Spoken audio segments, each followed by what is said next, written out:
इस पार्ट की शुरुआत होती है, एलियन उसे देखते हुए बोलती है कि आखिर दिक्कत क्या है, तुम इसे खा क्यों नहीं रहे हो? जिस पर क्विंटन अपने आप को संभालते हुए बोलता है कि नहीं नहीं, ये थोड़ा सा गर्म है इसलिए मैं अभी नहीं खा रहा हूं, रुको अभी मैं इसे खाता हूं। वो सोच रहा होता है कि मुझे इसे निराश करने की कोई जरूरत नहीं है, क्योंकि इसने पहली बार खाना बनाया है तो मुझे इस चीज को खा लेना चाहिए। इसकी वजह से ये थोड़ा अच्छा महसूस करेगी और क्विंटन जैसे तैसे करके उसको खाता है, लेकिन उसका टेस्ट बहुत ही ज्यादा गंदा होता है। लेकिन इलीन जब पूछती है कि यह डिलीशियस है, तो क्विंटन उसे नाराज ना करते हुए बोलता है हाँ अब बहुत ज्यादा डिलीशियस है। और ये सुनकर इलन बोलती है चलो तब मुझे भी इस चीज को ट्राई करना चाहिए। लेकिन जैसे ही इलन उसका एक बाइट लेती है, उसे पता चल जाता है कि आखिरकार उसका बनाया हुआ खाना कितना ज्यादा डिलीशियस है, और वो जल्दी से उस फिश को वहां पर थूक देती है और बोलती है कि ये तो बहुत ही ज्यादा क्रिल हो गया है, ये पूरी तरह से जल गया है, ये तो खाने में बिल्कुल भी अच्छा नहीं है। और इलन क्विंटन से बोलती है कि मुझे माफ कर देना क्विंटन, मैं यहाँ पर बहुत सारे फिश को बर्बाद कर दिए। यहाँ पर क्विंटन भी थोड़ा सा भी निराश नहीं होता है और बोलता है कोई बात नहीं है, लेकिन नेक्स्ट टाइम तुम इस चीज का ख्याल रखना और तुम फिश को ज्यादा ग्रिल मत कर देना।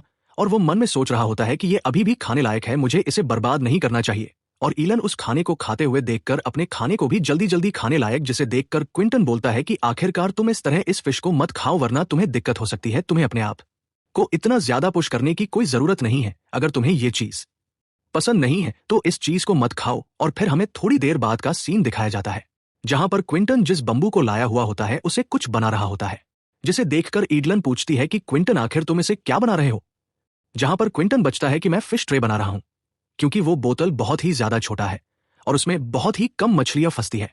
इस बंबू की मदद से एक बड़ा सा ट्रैप बना सकता हूं, इसलिए मैं इसे बना रहा हूं।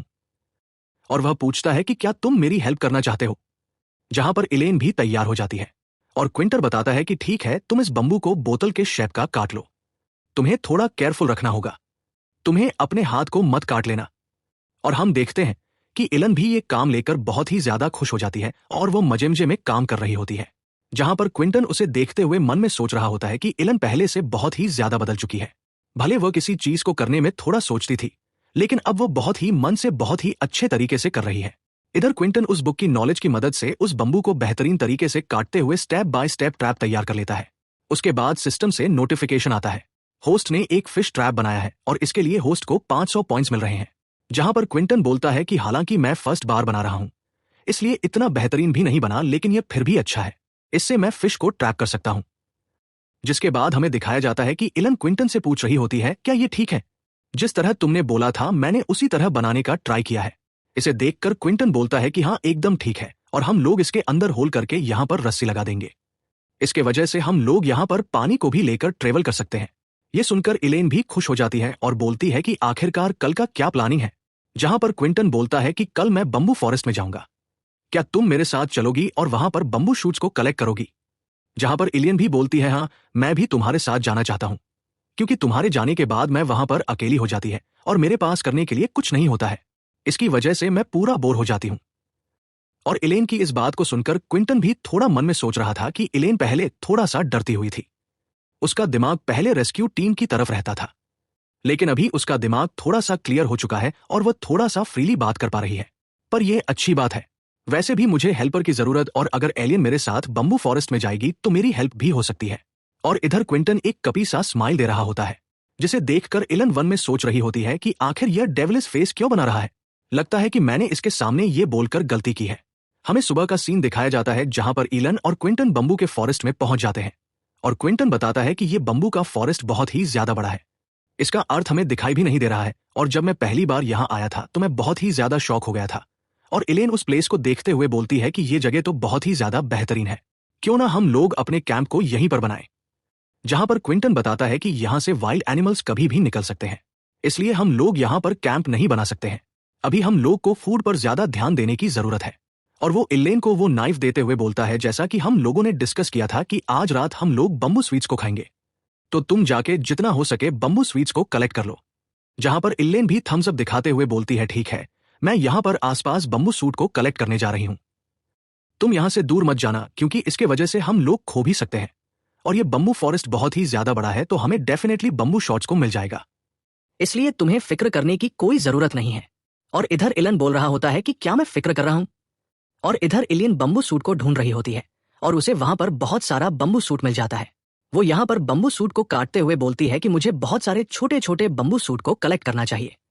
यहाँ पर बहुत सारे बम्बू सूट है और वो बहुत सारे बम्बू सूट को कलेक्ट कर लेती है, लेकिन तभी उसे एक किसी चीज की आवाज आती है और एलेन उसकी तरफ देखती है और वो बोलती है आखिर ये किस चीज का साउंड है। लेकिन जब वो पीछे देखती है तो वो बहुत ज्यादा घबरा जाती है क्योंकि उसके पीछे बहुत सारे जंगली सुअर होते हैं, जिसके देखकर वो पहले बहुत ज्यादा डर जाती है और बोलती है कि सुअर, और फिर अपने आप को शांत करते हुए बोलती है नहीं नहीं, मुझे यहाँ पर चिल्लाना नहीं चाहिए, नहीं तो इसकी वजह से ये लोग मेरे ऊपर अटैक भी कर सकते हैं। मुझे जल्दी से क्विंटल को ढूंढना होगा। हम लोगों को इस बम्बू फॉरेस्ट को जल्दी से छोड़ना होगा। हम लोग इस बम्बू फॉरेस्ट में और ज्यादा देर तक नहीं रह सकते। और इधर क्विंटन अपने काम को कर रहा होता है, लेकिन तभी वहां पर ईलन दौड़ते हुए आती है और चिल्लाते हुए बोलती है क्विंटन क्विंटन, जिसे देखकर क्विंटन बोलता है तुम बहुत ही जल्दी आ गए। और ईलन उसे पूरी बात बताती है, जहां क्विंटन उसकी बातों को पूरा सुनता है और बोलता है कि क्या तुमने वहां पर सुअर देखा? क्या तुम सही बोल रहे हो? क्या तुमने किसी दूसरे जानवर को तो नहीं देखा है? फिर ईलन बोलती है नहीं नहीं, मैंने अपनी आंखों से क्लियर देखा है। वहां पर 8 या फिर 9 बोर होंगे। अगर तुम्हें विश्वास नहीं होता है तो तुम जाकर देख लो। वहां पर बहुत सारे जंगली सुअर हैं। जहां पर क्विंटन हाथों को पकड़ते हुए बोलता है कि नहीं नहीं, कोई जरूरत नहीं है, हम लोगों को जल्दी से इस प्लेस को छोड़ना होगा। जहां पर क्विंटन परेशान होते हुए बोलता है कि व्हाइट बोर्ड जो होते हैं बहुत ही ज्यादा पावरफुल होते हैं।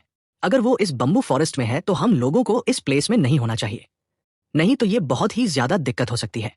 लेकिन तभी वे लोग भाग ही रहे होते हैं कि एक बोर जो होता है क्विंटन और एडन के आगे आ जाता है, जिसे देखकर क्विंटन बोलता है कि यहाँ पर यह बोर हम लोग के रास्ते को ब्लॉक कर दिया है। आखिरकार हम लोग यहाँ पर कैसे भागेंगे? वहां पर एक दो नहीं बल्कि पूरे बोर का झुंड होता है और क्विंटन का सिस्टम उस बोर के बारे में बताता है कि ये वाइल्ड बोर है। इन लोगों की हाइट 1 से 1 मीटर तक हो सकती है। वो लोग दिन के समय इस बम्बू फॉरेस्ट में ही रहते हैं। यह लोग डिफेंस में बहुत ज्यादा स्ट्रांग होते हैं। यहाँ पर क्विंटन एलेन को इशारा करते हुए बोलता है कि यहाँ पर एकदम शांत रहना और एकदम आवाज मत करना। लेकिन तभी हम देखते हैं वो वॉर फील कर लेता है कि यहाँ पर और कोई भी है, यहाँ पर कोई इंसान है, और वो बोर एलन और क्विंटन के पीछे पड़ जाता है, जिसे देखकर क्विंटन बोलता है कि वो हम लोगों को ऑलरेडी फाइंड कर लिया है। अब हम लोगों को यहाँ से जल्दी भागना होगा। जहां पर हम देखते हैं कि पूरे बोर का झुंड क्विंटन और ईलन के पीछे पड़ जाता है। क्विंटन मन में सोच रहा होता है कि ये बोर बहुत ही ज्यादा फास्ट है। अगर हम लोग इसी तरह दौड़ते रहे तो ये बोर हम लोगों को मैक्सिमम 2 मिनट में पकड़ लेंगे। और यहाँ पर दौड़ते दौड़ते एलेन भी बहुत ज्यादा थक जाती है और बोल रही होती है कि मैं नहीं भाग सकती, मैं बहुत ज्यादा थक गई हूं। आखिर क्या मैं यहाँ पर मरने वाली हूं? और वो सोच रही होती है कि अगर मैं यहाँ पर मर भी जाऊं, लेकिन क्विंटन को यहाँ पर कुछ नहीं होने देंगे। यहाँ पर वो क्विंटन का हाथ छोड़ते हुए बोलती है मैं और नहीं भाग पाऊंगी, तुम यहां से निकल जाओ, मैं बहुत ज्यादा थक चुकी हूं, मेरे बोझ को मत उठाओ, तुम यहां से चले जाओ। यहां पर क्विंटन उसकी इस तरह की हरकत को देखते हुए गुस्सा करते हुए बोलता है आखिरकार इसे क्या लग रहा है? क्या हम लोग किसी तरह की मूवी की शूटिंग में हैं? ये हमारा रियल लाइफ है। अगर हम लोग यहां पर मर जाएंगे तो सच में मर जाएंगे, लेकिन हमें यहां पर किसी भी तरह करके सरवाइव करना होगा। और तभी एलिन उससे बोलती है क्विंटन जल्दी से यहां से चले जाओ। जहां पर क्विंटन बोलता है कि तुम थोड़ी देर के लिए यहां शांत हो जाओ, और सोच रहा होता है कि अगर हम लोग यहां से भाग नहीं सकते तो हम लोग यहां पर फाइट करेंगे। और ये कहकर बहुत जोर से चिल्लाने लगता है। इसे सुनकर एक पल के लिए वाइल्ड वॉर जो होते हैं वो शांत हो जाते हैं। यहाँ पर क्विंटन अपने मन में सोच रहा होता है कि मेरे विलेज में एक बार बताया गया था कि कभी भी अकेले भेड़िए से मत डरना, क्योंकि भेड़ अपने झुंड में बहुत ज्यादा भरोसा करते हैं और वो झुंड में होते हैं तो अपने आप को पावरफुल समझते हैं। जहां तक बात बोर की हो रही है, वे लोग कभी भी अपने झुंड पर भरोसा नहीं करते। वे लोग एक दूसरे पर भरोसा नहीं, इसलिए बोर के झुंड को डराया जा सकता है। तुम बोर के सामने कॉन्फिडेंटली खड़े रहो तो शायद वो बोर के झुंड वहां से डर के भाग सकते हैं। और फिर क्विंटन यह सोचकर बोर के सामने तनक खड़ा हो जाता है। वो बोलता है कि ये काम कर रहा है और वो धीरे धीरे आगे बढ़ रहा होता है। और हम देखते हैं कि इसकी वजह से जो बोर होते हैं वो भी थोड़ा थोड़ा डर रहे होते हैं। और क्विंटन ये देखकर थोड़ा सा कॉन्फिडेंट में आते हुए बोलता है कि अगर तुम लोगों के पास कॉन्फिडेंस है तो आओ, जल्दी से आओ, नहीं तो तुम यहां से भाग जाओ। और ये देखकर वो बोर भी थोड़ा सा घबरा जाते हैं और वो वहां से भागने लगते हैं। और क्विंटन उन लोगों को भगाने के बाद वहां पर गिर जाता है और बोलता है कि मैं तो लगभग यहां पर बहुत ही ज्यादा डर गया था, मेरे हाथ पैर बहुत ज्यादा कांप रहे हैं। यहां पर ईलन पूछ रही होती है क्विंटन क्या तुम ठीक हो? क्या तुम्हें किसी तरह की चोट तो नहीं आई? क्विंटन बोल रहा है नहीं, मैं ठीक हूं। क्विंटन वहां पर उठते हुए बोलता है कि हमें यहां से जल्दी से निकलना होगा और जल्द से जल्द हमें अपने हैमर को लेकर यहां से जाना होगा। हम लोग अपने कैंप के पास चले जाते हैं और क्विंटन उस हैमर को उठाते हुए बोलता है, ये बहुत ही अच्छी बात है कि हमारा हैमर यहाँ पर नहीं जुटा। लेकिन जब वो हैमर को उठाता है तो वो कुछ देखकर बहुत ही ज्यादा डर जाता है और वो देखता है कि वहां पर एक बोर अभी भी खड़ा होता है। यहाँ पर क्विंटन सोचता है कि आखिरकार ये बोर अभी तक यहाँ पर क्यों खड़ा है, कि यहाँ से भाग क्यों नहीं। तभी हम देखते हैं कि वो बोर घायल होता है, इसलिए वहां से नहीं भाग पाया होता है। क्विंटन बोलता है, डैम, ये बोर तो यहाँ पर घायल है इसलिए यहाँ से नहीं भाग पाया। और वो बताता है कि जब बोर घायल हो जाते हैं तो उसके पास और कोई ऑप्शन नहीं होता है, वो बहुत ही ज्यादा वायलेंट हो जाते हैं। वे लोग अपने आप को डिफेंड करने के लिए बहुत ही ज्यादा अग्रेसिव हो जाते हैं। और ये सोचकर क्विंटन जल्दी से उस हैमर को उस बोर के ऊपर फेंक देता है और वो बोर भी क्विंटन के ऊपर हमला कर देता है। और क्विंटन उस बोर को डिस्ट्रैक्ट करते हुए बोलता है, मुझे इस बोर को डिस्ट्रैक्ट करने का ताकि इलन यहां से भाग सके। ये देखकर इलन चिल्ला रही होती है, क्विंटन ऐसा मत करो। तभी क्विंटन उससे कहता है कि तुम मेरा पीछा मत करो, तुम इस रास्ते से जल्दी चली जाओ, मैं तुम्हारे पीछे ही हूं। और इसे सुनकर इलन बोलती है, ठीक है, मैं जा रही हूं। इधर क्विंटन बोल रहा होता है कि यह अच्छी बात है, अब ये बोर मेरा पीछा कर रहा है, अब मुझे उस स्किल का इस्तेमाल करना चाहिए जो मुझे सिस्टम द्वारा मिला था। और वो उस स्किल का इस्तेमाल कर लेता है जो उसे सिस्टम से स्पिन मारने की वजह से मिला हुआ होता है। और वो जब उसका इस्तेमाल करता है तो उसकी स्पीड बहुत बढ़ जाती है।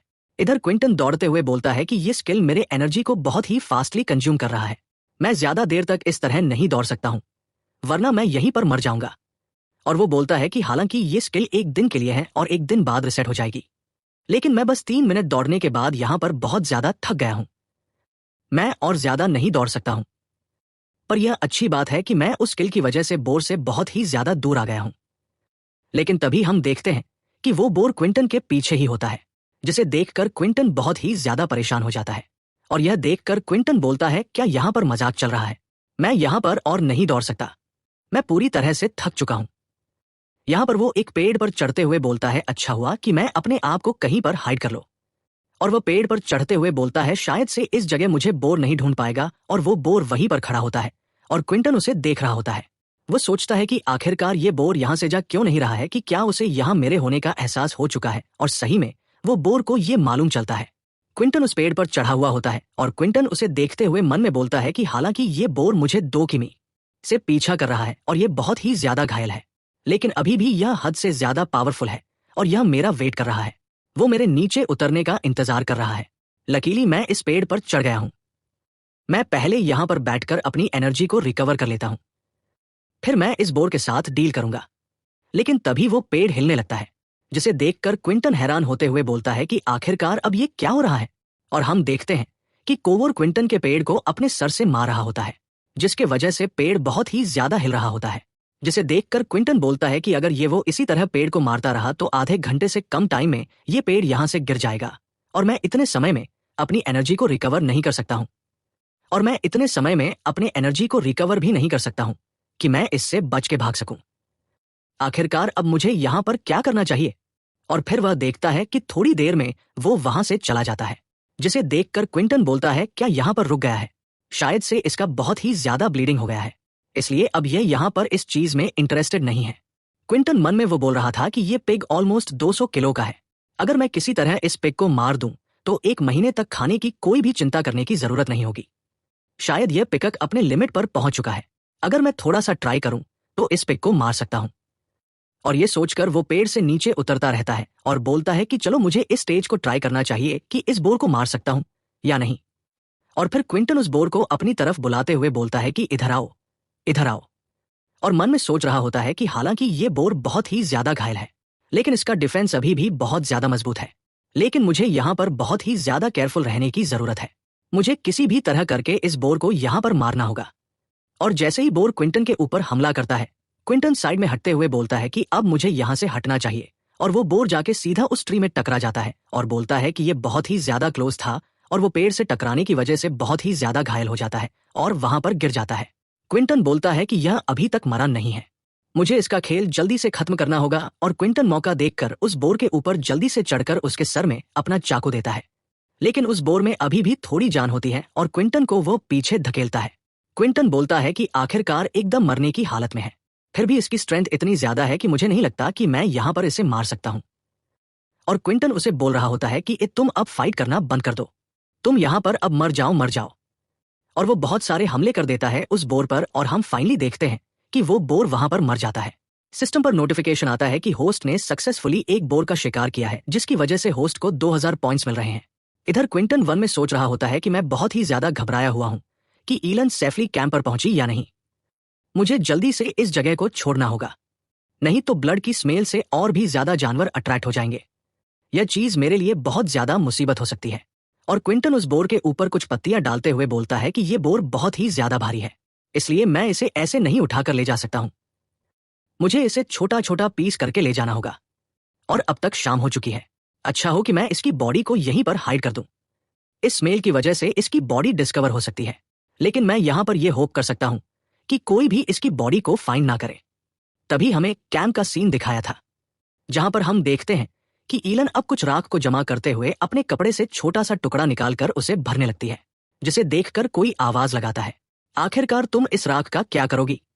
यहां पर इलेन उस आवाज पर ज्यादा ध्यान नहीं देते हुए बोलती है कि अगर किसी ने दोबारा हमारे ऊपर हमला कर दिया तो मिस्रा को उसकी आंख फेंक देंगे वो। इसकी वजह से वो डिस्ट्रैक्ट हो जाएगा और मैं वहां पर भाग जाऊंगी। जहां पर वो आवाज फिर से पूछता है, क्या तुम फिर से बम्बू फॉरेस्ट में जाना चाहते हो? यहां पर ईलन बोलती है कि हाँ, मुझे जाके एक बम्बू फॉरेस्ट में क्विंटन को खोजना होगा, और वो आज बोलता है कि मैं तुमसे माफी मांगता हूं, लेकिन मैंने तुमसे ये चांस ले लिया है। लेकिन जब इलेन ध्यान देती है तो थोड़ा सा शॉक हो जाती है, आखिरकार मैं किससे बात कर रही हूं? जहां पर हम क्विंटन को देखते हैं, जो उसके हाथ में एक फिक्स होती है, और इधर यरन क्विंटन को देखकर बहुत ही ज्यादा खुश हो जाती है। वो पूछती है, क्विंटन क्या तुम ठीक हो? क्या तुम्हें किसी तरह चोट तो नहीं आई? जल्दी से मुझे देखने दो। जहां पर क्विंटन बोलता है कि अरे नहीं नहीं, कुछ भी नहीं हुआ है, मैं एकदम ठीक हूं। और ईलन बहुत ही ज्यादा इमोशनल होते हुए क्विंटन को गन लगा लेती है और रोने लगती है, और रोते रोते हुए बोलती है कि मुझे बहुत ही ज्यादा डर लगने लगा था। मुझे लगा था कि अब मैं तुमसे कभी नहीं मिल पाऊंगी। और यहां पर क्विंटन बोलता है कि अरे तुम्हें इतनी ज्यादा चिंता करने की कोई जरूरत नहीं है, मैं एकदम ठीक हूं। और वो अपने आंसू को पूछते हुए बोलती है कि तुम्हारा कपड़ा पूरी तरह से भीगा हुआ है, क्या तुम अभी नहा के आए हो? क्विंटन बोलता है कि यह बहुत ही ज्यादा लंबी कहानी है। जब मैं इस पिक को पकड़ रहा था तब ये मेरे साथ हुआ। और वह इतना कहकर कर अपने ड्रेस को वहां पर चेंज करने लगता है। तब उसे ध्यान आता है कि उसके सामने ईलन है, तो वहां पर थोड़ा सा ऑकवर्ड सिचुएशन हो जाता है। यह देखकर ईलन अपने सर को घुमाते हुए बोलती है कि अभी हम लोग हाई स्कूल के स्टूडेंट नहीं हैं, तुम्हें इतना शर्माने की कोई जरूरत नहीं है। तुम अपने कपड़े को उतार लो, जल्दी से सुखा लो, वरना तुम भी कपड़े पहने रहोगे तो इसी वजह से तुम बीमार पड़ जाओगे। यहां पर क्विंटन अपने कपड़े को उतारते ही विलियन को आवाज लगाता है, तो ये देखकर इलम बोलती है कि अरे तुम यहां पर क्या कर रहे हो? क्विंटन मजाक करते हुए बोलता है कि अरे तुम्हें इतनी ज्यादा फेस बनाने की क्यों जरूरत नहीं है, मैंने अंदर कपड़ा पहना हुआ है। फिर हमें रात का सीन दिखाया जाता है, जहां पर क्विंटन आदिवासियों की तरह पत्ते पहने हुए बैठा हुआ होता है, और इलियन बोल रही होती है कि हम लोग बम्बू फॉरेस्ट से आज किसी भी तरह का सामान नहीं ले आ पाए हैं। उस बोर की वजह से लकीली हम लोग के पास कुछ फिश थी, जिसकी वजह से आज रात के लिए हम लोग के खाने का इंतजाम हो गया है। क्विंटन खाने के बाद बोलता है कि मैंने एक बोर को मार दिया है और कल मुझे बम्बू फॉरेस्ट में दोबारा जाना होगा और मैं उस बोर के मीट को कलेक्ट करके ले आऊंगा। ये सुनकर ईलन थोड़ा सा हैरान होते हुए बोलती है, क्या तुमने एक बोर को जान से मार दिया है? यहाँ पर ईलन परेशान होते हुए बोलती है कि क्या तुम्हें कल भी वहां पर जाना होगा? ये बहुत ही ज्यादा डेंजरस है। विटन बोलता है कि मैंने उस बोर को मारने के लिए बहुत ही ज्यादा रिस्क उठाया है, तो मुझे थोड़ा सा और रिस्क लेके वहां पर उस बोर के मीट को कलेक्ट करने के लिए जाना होगा, वरना मेरी पूरी मेहनत बेकार हो जाएगी। और फिर इलियन बोल रही होती है कि आखिरकार मैं फोस्ट में जाना चाहते हो, लेकिन वहां पर बहुत सारे बोर हैं, आखिरकार तुम उस बोर से कैसे डील करोगे? यहां पर क्विंटिन बोलता है कि जब तक हमें इस आइलैंड पे जिंदा रहना है तो हमें रिस्क लेना होगा, तभी जाके हम लोग यहां पर सरवाइव कर सकते हैं। हमें यहां पर बम्बू बोना होगा, जिसके मदद से हम लोग उस बोर से डील कर सकते हैं। और मन में सोच रहा होता है कि सिर्फ मेरे पास यही एक उपाय है जिससे हम उस जंगली सुअर से अपने आप को बचा सकते हैं। फिर हमें नेक्स्ट मॉर्निंग का सीन दिखाया जाता है, जहां पर क्विंटन इलन को ये बोलते हुए चला जाता है कि आज तुम फिश का ध्यान रखना और पहले जैसा फिर से मत जला देना। जहां पर बोलती है कि तुम्हें फिक्र करने की कोई जरूरत नहीं है, मैं इस चीज का ध्यान रखूंगी। और वो अपनी स्किल का यूज करके भागने लगता है, और वह तेजी से भागते हुए सोच रहा होता है कि ये स्किल कमाल की है, इससे मेरी स्पीड काफी बढ़ जाती है। और क्विंटर फिर से उस बोर के पास चला जाता है जहां पर वो बोर मरा हुआ होता है, और वो उस बोर को देखते हुए सोचता है कि जैसा मैंने सोचा था दूसरे एनिमल्स इस बोर को जरूर रिफाइन कर लेंगे, और हम उस बोर को देखते हैं जिसका आधा मांस कोई खाया हुआ होता है, जिसे देखकर क्विंटन सोचता है कि ये अच्छी बात है कि जिस भी एनिमल ने इसे खाया है इसके पूरे मांस को नहीं खाया है, इसमें बहुत सारे मांस बचे हुए हैं जिसे मैं यहां से ले जा सकता हूं। क्विंटन उस बोर के स्किन को भी उतार लेता है और बोलता है कि हम इसे ब्लैंकेट की तरह यूज कर सकते हैं। बाद में वहां पर क्विंटन एक पंजे का निशान देखते हुए बोलता है कि मैं बहुत ज्यादा आश्चर्य हूं कि यहां पर किसी जानवर ने यहां पर पंजा मारा है। ये बहुत ही ज्यादा गहरा है और क्विंटन वो पूरे मीट को नहीं ले जा सकता था, इसलिए उसे काट रहा होता है और सोचता है कि मैं एक इंसान हूं, मेरे पास इतनी ताकत नहीं है कि मैं इस पूरे बोर को उठाकर ले जा सकता हूं। और वो वहां से मीट को उठाकर अपनी स्किल का एक्टिवेट करते हुए वहां से तुरंत निकल जाता है। इधर हम एलियन को देखते हैं, जहां पर एलियन उस रैबिट के बोन से सुई बनाने की तैयारी कर रही होती है और अचानक से क्विंटन आते हुए बोलता है, क्या तुम रैबिट के बोन से नीडल्स बनाने की तैयारी कर रही हो? अचानक से क्विंटन की आवाज सुनकर वो बहुत ज्यादा घबरा जाती है। इसकी वजह से नीडल ईलन के अंदर छुप जाता है। यहाँ पर ईलन क्विंटन को डराते हुए बोलती है कि आखिरकार तुम मुझे डरा क्यों देते हो? क्या तुम मुझे मारकर मेरी गद्दी खोदते आना चाहते हो या फिर कुछ और? लेकिन तभी ईलन का ध्यान वहां पर मीट पर जाता है, जिसे देखकर वो उसकी आंखें चमक उठती हैं और बोलती है कि वाओ, यहाँ पर बहुत सारा मीट है, हम लोग इस मीट से पूरे हफ्ते भर का खाना खा सकते हैं। वो सोच रही होती है कि यह मीट बहुत ही ज्यादा बड़ा है। क्विंटन बोल रहा होता है कि हमें इस मीट को कई हिस्सों में काटना होगा, ये हमारे लिए 15 दिनों का खाना है। और वह सोच रहा होता है कि ये मीट ढूंढने की वजह से मेरा कंधा दर्द करने लगा है और मैं पूरी तरह से थक चुका हूं। और ईलन पूछ रही होती है, आखिरकार ये व्हाइट पार्ट क्या है? क्विंटन बताता है कि वह पिग का फैट है। क्या तुम्हें इसके बारे में मालूम नहीं था? यहां पर एलियन बोलते हैं, हाँ मुझे नहीं मालूम था। क्विंटन बोलता है कि इतना लो हम लोग उस फैट को ऑयल की तरह यूज कर सकते हैं। एलन बोलती है कि अगर हम उसे ऑयल की तरह यूज करना है तो हमारे पास कोई कंटेनर नहीं है, आखिरकार हम उसे कहां पर रखेंगे? क्विंटन बोलता है कि अगर हमारे पास नहीं है तो क्यों ना हम बना ले। और वो एलन से पूछता है, क्या तुम्हें क्ले के साथ खेलना है?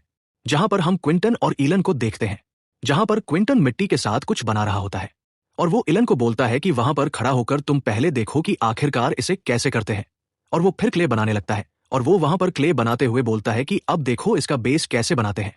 और वह सोच रहा होता है कि मुझे पहले यहां पर छोटा सा कटोरा का सामान होना चाहिए। और क्विंटन को ये सब मालूम होता है क्योंकि उस बुक में सब बेसिक सर्वाइवल के टूल के बारे में जानकारी होती है। उनमें सारी जानकारी होती है कि आखिरकार मिट्टी के बर्तन को कैसे बनाया जाता है। इधर क्विंटन पहले इन चीजों को बनाने वाला होता है, उसके हिसाब से क्ले को अलग अलग टुकड़े में कर लेना होता है और ये सब ईलन को दिखा रहा होता है स्टेप बाय स्टेप आखिरकार मिट्टी से बर्तन कैसे बनता है। वो यहाँ पर कुछ बनाकर ईलन को दिखाता है, लेकिन वो कुछ ज्यादा ही खराब बन जाता है और इधर ईलन थोड़ी देर के लिए शांत हो जाती है और ये देखकर क्विंटन भी थोड़ा सा शर्मा जाता है और उस मिट्टी के सामान को उधर फेंक देता है और बोलता है कि नहीं नहीं, मैंने जैसा सोचा था ऐसा नहीं है। ईलन उसे दिलासा देते हुए बोलती है कि अरे वो अच्छा था, तुम्हें इतनी ज्यादा टेंशन लेने की कोई जरूरत नहीं है। इधर क्विंटन बोलता है कि हमें क्ले को और भी ज्यादा सॉफ्ट बनाना होगा ताकि हम किसी चीज को बनाना चाहते हैं उसके अकॉर्डिंग हम लोग उसे शेप दे सके और वो क्ले टूटे भी ना। और एलेन भी समझते हुए बोलती है, हाँ तुम सही बोल रहे हो। और वो एलन से पूछता है, क्या तुम भी मैंने जिस बेसिक को बताया था उसे ट्राई करना चाहती हो? और वो सोच रहा होता है कि एक छोटा सा कटोरा बनाना उतना ही बड़ी बात नहीं है। एलन भी इसके लिए मान जाती है और बोलती है ठीक है मैं ये काम करूंगी। और इधर क्विंटन एक छोटा सा कटोरा बना लेता है और वो मन सोचता है चलो ये काम उतना भी हार्ड नहीं है जितना मैंने सोचा था। और क्विंटन ईलन को अपनी बढ़ाई करते हुए बोलता है कि अरे ईलन तुम्हारा कैसे चल रहा है, अगर तुम पहली बार परफेक्ट नहीं बना पाई तो चिंता मत करना, अगली बार तुम जरूर परफेक्ट बना लोगे। हम यहाँ पर ईलन के बनाए हुए कटोरे को देखते हैं जो बहुत ही ज्यादा फिनिशिंग और खूबसूरत होता है, लेकिन फिर भी वह बोलती है कि मैंने इसमें मेहनत किया है लेकिन ये इतना भी ज्यादा सेटिस्फाइंग नहीं है। यहाँ पर क्विंटन उसके बनाए हुए सामान को देखता है तो उसका चेहरा उतर जाता है और क्विंटन ईलन से बोलता है तुम्हें इतनी ज्यादा परेशान होने की जरूरत नहीं है, हम लोग जितना ज्यादा वक्त तक इस सामान का यूज करेंगे उतना ही अच्छा है, क्यों ना हम लोग पहले पोर्ट बना ले। और वो मन में सोचता है कि ईलियन का इस चीज बहुत ही ज्यादा अच्छा स्किल है, शायद से हैंडीक्राफ्ट का काम इसे ही दे देना चाहिए, इसमें तो मेरा कोई चांस नहीं है। और ईलियन पूछ रही होती है कि आखिर हमें कितना बड़ा पोर्ट बनाना होगा। यहां पर क्विंटन बोलता है कि हमें एवरेज साइज का बनाना होगा, क्योंकि अगर हम लोग बिग साइज का बनाएंगे तो खाना बनाने में बहुत ज्यादा दिक्कत होगी। और क्विंटन ईडन के बनाए हुए कटोरों को ले जाते हुए सोच रहा होता है कि मुझे पहले आग जलाकर इसे मजबूत करना होगा ताकि हम इसे यूज कर सके। वो वहां पर बंबू की मदद से थोड़ा सा गड्ढा खोदते हुए बोलता है कि हमें यहाँ पर आग लगाकर मिट्टी के बर्तन को जलाना होगा ताकि मिट्टी के बर्तन मजबूत हो जाए। और वो वहां काम करते करते थकता है और ऑलरेडी शाम भी हो जाती है और वह बोलता है कि मैं बहुत ज्यादा थक गया हूं, मुझे ये काम कल कंटिन्यू करना चाहिए। फिर रात का सीन दिखाया जाता है जहां पर ईलन और क्विंटन दोनों खाना खा रहे होते हैं। क्विंटन मन में सोच रहा होता है कि हम लोग डेली बेसिस पर फिश पकड़ लेते हैं और कभी कभी ज्यादा मिल जाती है और अभी हमारे पास बोर का मीट है, शायद इसलिए मैं खुद को बहुत ज्यादा अमीर महसूस कर रहा हूं। अगर हमारा लाइफ ऐसा ही चलता रहा तो शायद से हमें खाने की चिंता करने की कोई जरूरत नहीं होगी। हम लोग दूसरी चीज को डेवलप करने के लिए ध्यान दे सकते हैं। और ये सोच सच के वो हंस रहा होता है। तभी एलियन क्विंटन से पूछती है कि आखिर यहां पर कुछ फनी है क्या? तुम बहुत ज्यादा स्माइल कर रहे हो। तो क्विंटन बोलता है, क्या मेरा चेहरा उस तरह दिख रहा है? एलियन बोलती है हाँ। तभी क्विंटन बोलता है कि मैं हंस रहा हूं। इसका मतलब है कि हम लोग अभी जिंदा है। क्या ये न्यूज अच्छी नहीं है? इस तरह के डेजर्ट आइलैंड पर हम लोग अभी भी सरवाइव कर पा रहे हैं। ये बहुत ही ज्यादा अच्छी बात है, इसलिए मैं हंस रहा हूं। और वह अपने कपड़े को देखते हुए बोलता है कि अब तो स्कूल गर्ल भी जान गई है कि आखिरकार स्ट्रेचिंग कैसे करते हैं। और हम देखते हैं कि एलन ने उसके शर्ट पर जो फट गया होता है उसे सील दिया हुआ होता है। और एलियन बोलती है कि हमारे पास कोई और कपड़ा नहीं है तो मैं स्ट्रेचिंग करने में भी अच्छी हूं। शायद से हमारे पास कोई और दूसरा रास्ता नहीं है। इधर क्विंटन बोलता है कि हाँ, तुमने सही बोला, अभी हमारे पास कुछ ऐसा नहीं है। फिर वो कंधे को पकड़ते हुए बोलता है कि तुम्हें चिंता करने की कोई जरूरत नहीं है, क्योंकि जल्दी से हम लोग अपने कपड़े को चेंज कर लेंगे। हमारा लाइफ जल्दी बेटर हो जाएगा। वो मन में सोच रहा होता है कि मैंने सही बोला, क्योंकि सिस्टम की मदद से मैं बहुत सारे सर्वाइवल की चीजें सीख सकता हूं और उसकी मदद से हम अपने लाइफ को आसान बना सकते हैं। फिर हमें सुबह का सीन दिखाया जाता है, जहां पर वे लोग राख की मदद से ब्रश भर रहे होते हैं। जहां पर एलन पूछ रही होती है कि क्या हमें सच में इस वुड ऐश के साथ ब्रश करना होगा। यहां पर क्विंटन बताता है कि ये जो राख है इसमें बहुत सारे पोटेशियम हाइड्रोक्साइड है। ये हमारे दांत को साफ करने के लिए बहुत ही अच्छा है। ये हमारे दांत में जितनी भी गंदगी है सबको खत्म कर देंगे। जबकि हमारे पास रियल टूथपेस्ट नहीं है तो हमें इसी चीज से काम चलाना होगा। वे दोनों अपने दांत को धो रहे होते हैं, जहां पर क्विंटन पूछता है कि आखिरकार तुम्हें पहली बार इस तरह ब्रश करना कैसा लग रहा है। एलेन बताती है कि बहुत ज्यादा हार्ड है लेकिन अच्छा है, इसकी वजह से मेरा दांत टूटा नहीं है। और फिर बाद में वे लोग जो मिट्टी के बर्तन बनाए हुए होते हैं वे लोग उसे बर्न करने लगते हैं। तभी एलन पूछ रही होती है आखिरकार हमें कितनी देर तक इसे चलाना होगा। तो क्विंटन बताता है कि हमें लगभग 5 घंटे तक इसे चलाना होगा, इसकी वजह से ये थोड़ा मजबूत होगा। एलिन बोलती है, क्या ये दोपहर तक ऐसा ही चलता रहेगा? कमेंट में बोलता है कि मैं तुम्हें बताना भूल ही गया, अगर हम इस काम में सक्सेस हो गए तो हमें इस चीज को 1 दिन के बाद ही यूज कर सकते हैं। यहां पर एलिमन पूछती है कि आखिर तुम्हारे कहने का मतलब क्या है। क्विंटन बताता है कि मिट्टी से बर्तन बनाना इतना भी आसान नहीं है। हमें हर चीज का ध्यान रखना होता है। हमें इसके टेम्परेचर पे ध्यान रखना होगा और हमें देखना होता है कि हमारे बनाए गए बर्तन कहीं क्रैक तो नहीं कर गए हैं। अगर क्रैक कर गए हैं तो हम उसे इस्तेमाल नहीं कर सकते हैं। और क्विंटन वहां पर आग जलाते हुए कुछ मिट्टी के बर्तन बनाने के लिए बोल देता है। और एलियन बोलती है कि मेरे ख्याल से ये काम मेरे लिए बहुत ही आसान है। और ये सुनकर वो बोलता है कि मेरे ख्याल से ये काम हमारे लिए बहुत ही आसान है। ये सुनकर एलियन भी थोड़ा सा गर्व होते हुए बोलती है कि हाँ, मैं ये काम कर लूंगी, ये तो बहुत ही आसान है। फिर हमें 2 बार का सीन दिखाया जाता है, जहां पर हम देखते हैं कि 3 कटोरे में बस एक ही बचा हुआ होता है जो ठीक ठाक होता है, बाकी 2 खराब हो गए होते हैं। यहां पर क्विंटन सोचता है कि यहां पर सक्सेस का चांस बहुत ही ज्यादा कम है। हमें यहां पर कुछ और उपाय लगाना होगा और जो बर्तन जलने की वजह से टूट गए होते हैं उसे क्विंटन लेके उसे चूर चूर कर देता है। यह देखकर एलन पूछती है कि आखिर तुम ये क्या कर रहे हो। जहां पर क्विंटन बताता है कि तुम इसे क्ले में मिला दो और इसकी वजह से हमारे बर्तन बनने का चांस बहुत ही ज्यादा बढ़ जाएगा। फिर रात हो जाती है, जहां पर क्विंटन बोलता है कि अब मेरा सेफ्ट है, चलो अब तुम आराम कर लो। और एलन बोलती है रुको रुको, मुझे कुछ और बर्तन बनाने दो, उसके बाद मैं चली जाऊंगी। और फिर क्विंटन उन बर्तनों को देखते हुए बोलता है कि अब यहां पर बस 2 ही बर्तन टूटे हैं, यानी पहले से हम लोग ज्यादा सक्सेस हो रहे हैं। शायद से हम लोग इसी तरह हीट को अच्छे से कंट्रोल कर ले तो हमारे सक्सेस होने का चांस बहुत ही ज्यादा बढ़ जाएगा।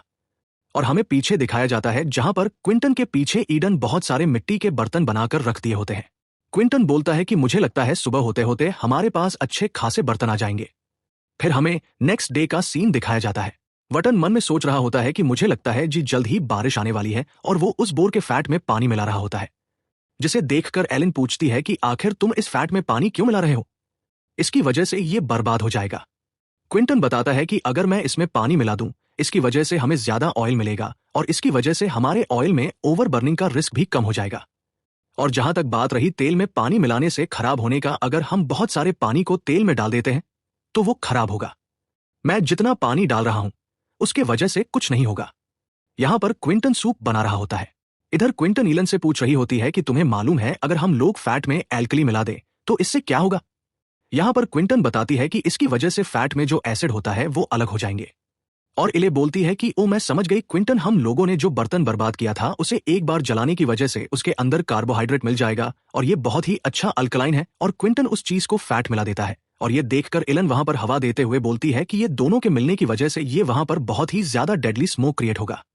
क्विंटन बोलता है कि तुम्हें फिक्र करने की कोई जरूरत नहीं है, ये स्मेल बहुत ही स्मॉल अमाउंट में होगा जो हवा में मिल जाएगा और हमें किसी तरह का नुकसान नहीं होगा।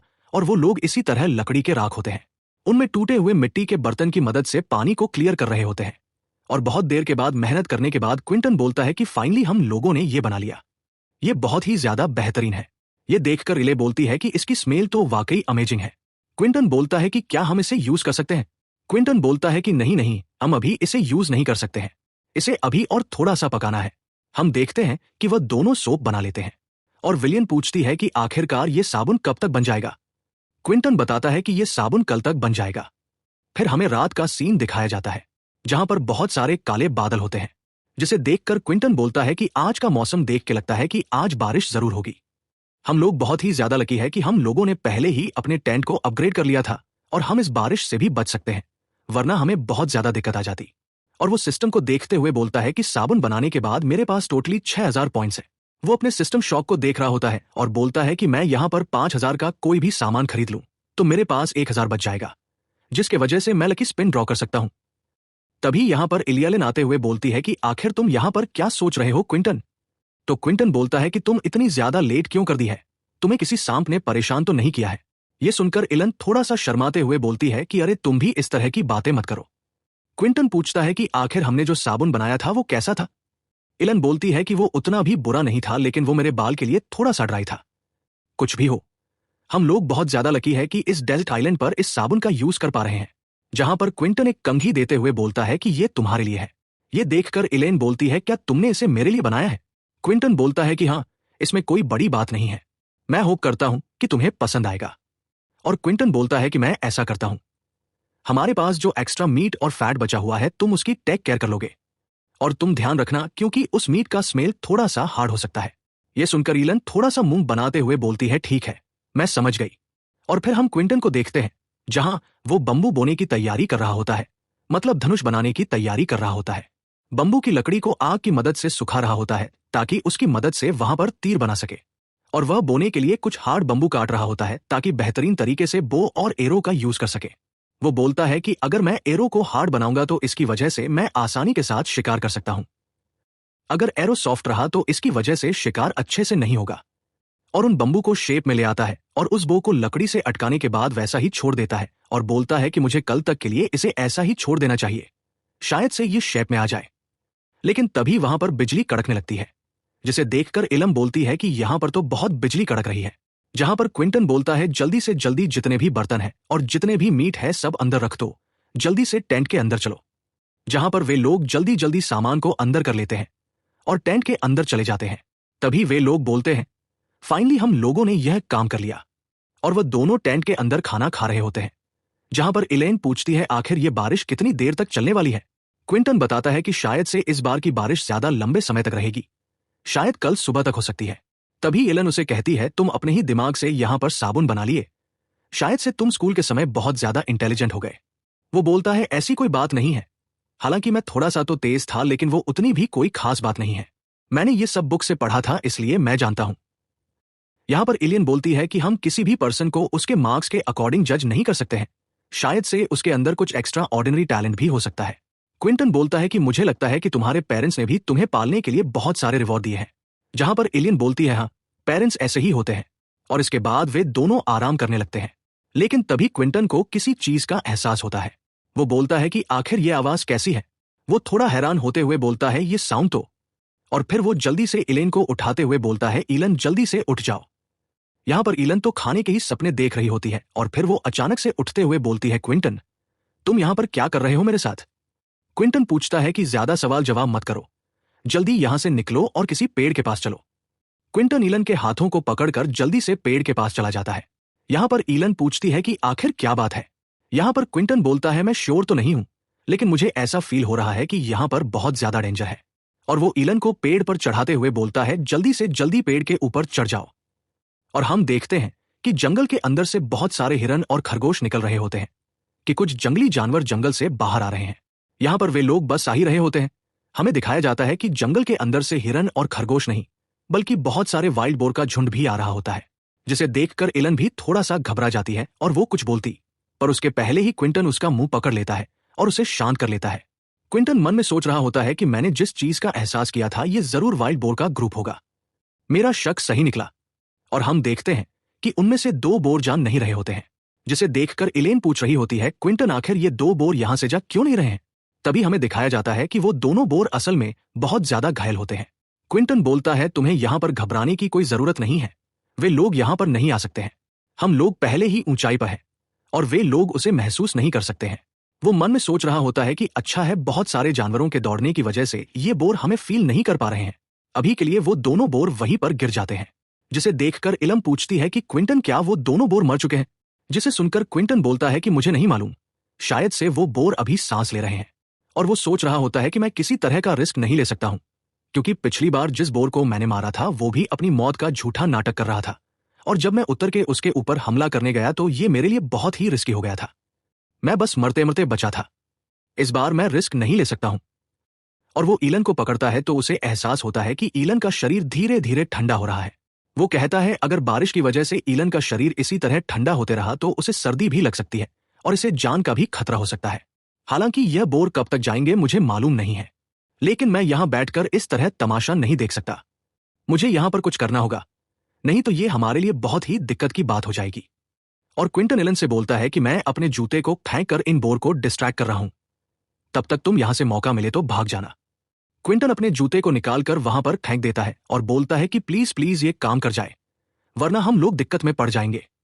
और क्विंटन भी बहुत ही ज्यादा लकी होता है, जिसके वजह से उसके जूते को झाड़ियों की तरफ फेंकने की वजह से वो बोर डिस्ट्रैक्ट हो जाते हैं और शायद से डर जाते हैं, इसलिए वो डर के मारे वहां से भाग जाते हैं। ये देखकर एलिन बोलती है, फाइनली वो बोर यहां से भाग चुके हैं। जहां पर क्विंटन सोच रहा होता है कि मुझे ऐसा लगा कि ये बोर बहुत ज्यादा घबराए हुए हैं। आखिर वे लोग किस चीज से घबराए हुए हैं? आखिरकार जंगल के अंदर ऐसा कौन सा जानवर है जिसकी वजह से ये वाइल्ड बोर इतने ज्यादा घबराए हुए हैं? क्या जंगल के अंदर इस वाइल्ड बोर के अलावा कुछ और भी ज्यादा खतरनाक मौजूद है? और फिर वो पेड़ से उतरते हुए ईलन को बोलता है, तुम यहां से जंप करो, मैं तुम्हें कैच कर लूंगा।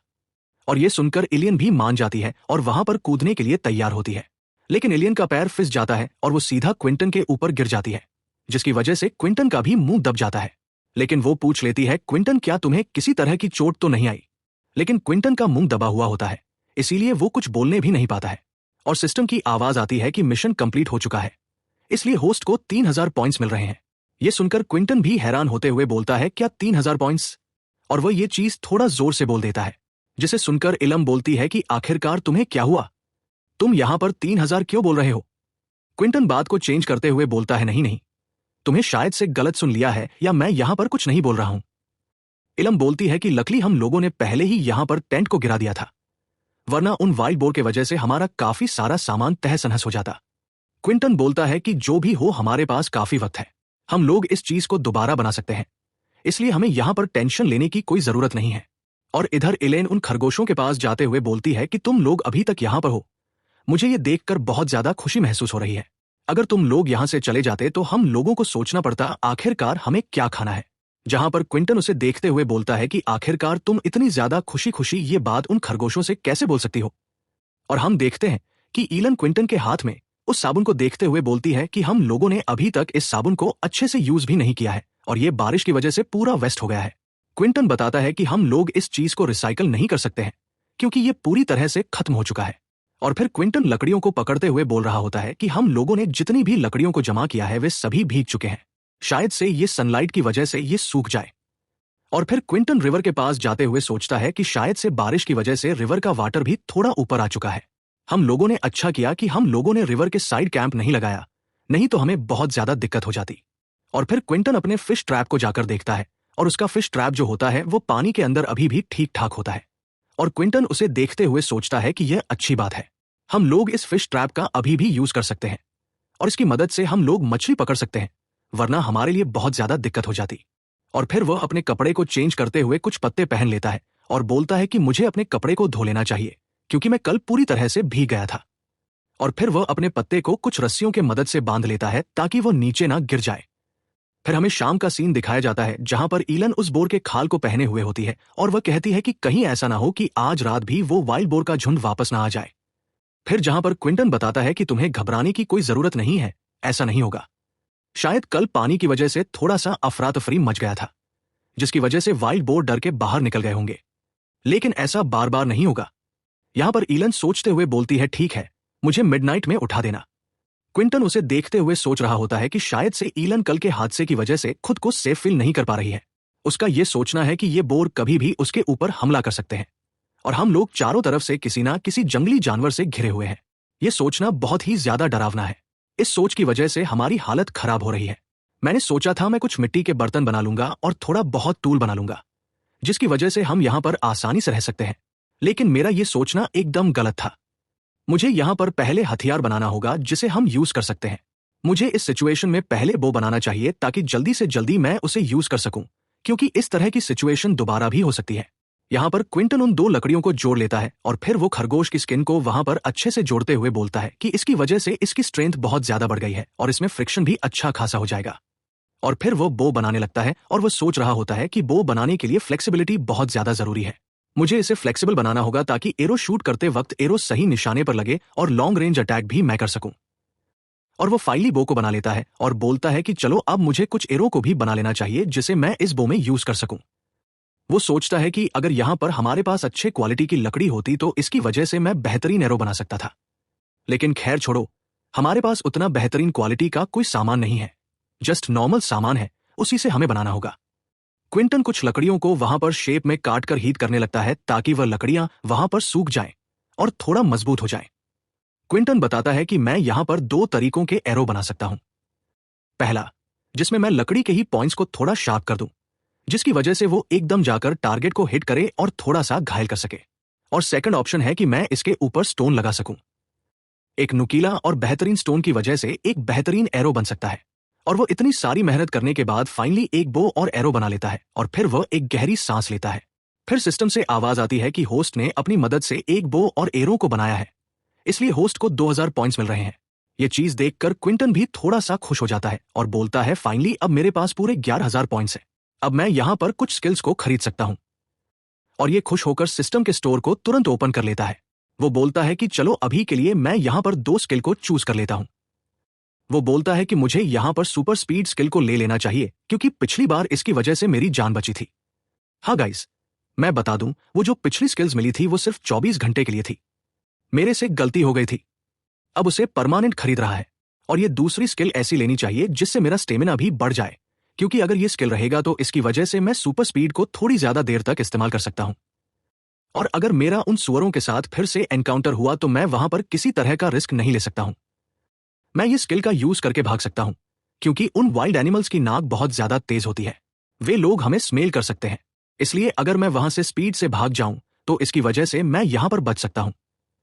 और वहां पर एक और स्किल होता है जिसका नाम होता है एडेड स्ट्रेंथ। वो बताता है कि शायद से इस स्किल की मदद से मेरा स्ट्रेंथ बढ़ जाएगा और यह भी हो सकता है कि नेक्स्ट टाइम उन पिग की मदद से मैं फेस टू फेस फाइट कर सकूं।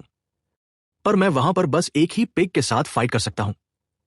अगर एक से ज्यादा होंगे तो मुझे वहां पर भागना ही होगा। फिर फाइनली क्विंटन वो स्किल खरीद लेता है और सिस्टम उस स्किल को क्विंटन की बॉडी में फ्यूज करने लगता है, जिसकी वजह से क्विंटन को पहले थोड़ा सा दर्द होता है लेकिन फिर वो फाइनली नॉर्मल हो जाता है।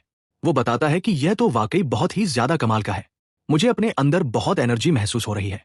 मैं पहले से ज्यादा ताकतवर फील कर पा रहा हूं और इसकी वजह से मैं बहुत ही ज्यादा फ्रेश फील कर पा रहा हूं। मुझे ऐसा लग रहा है कि मैंने अभी अच्छी नींद ली है और मेरा पूरा थकान खत्म हो गया है।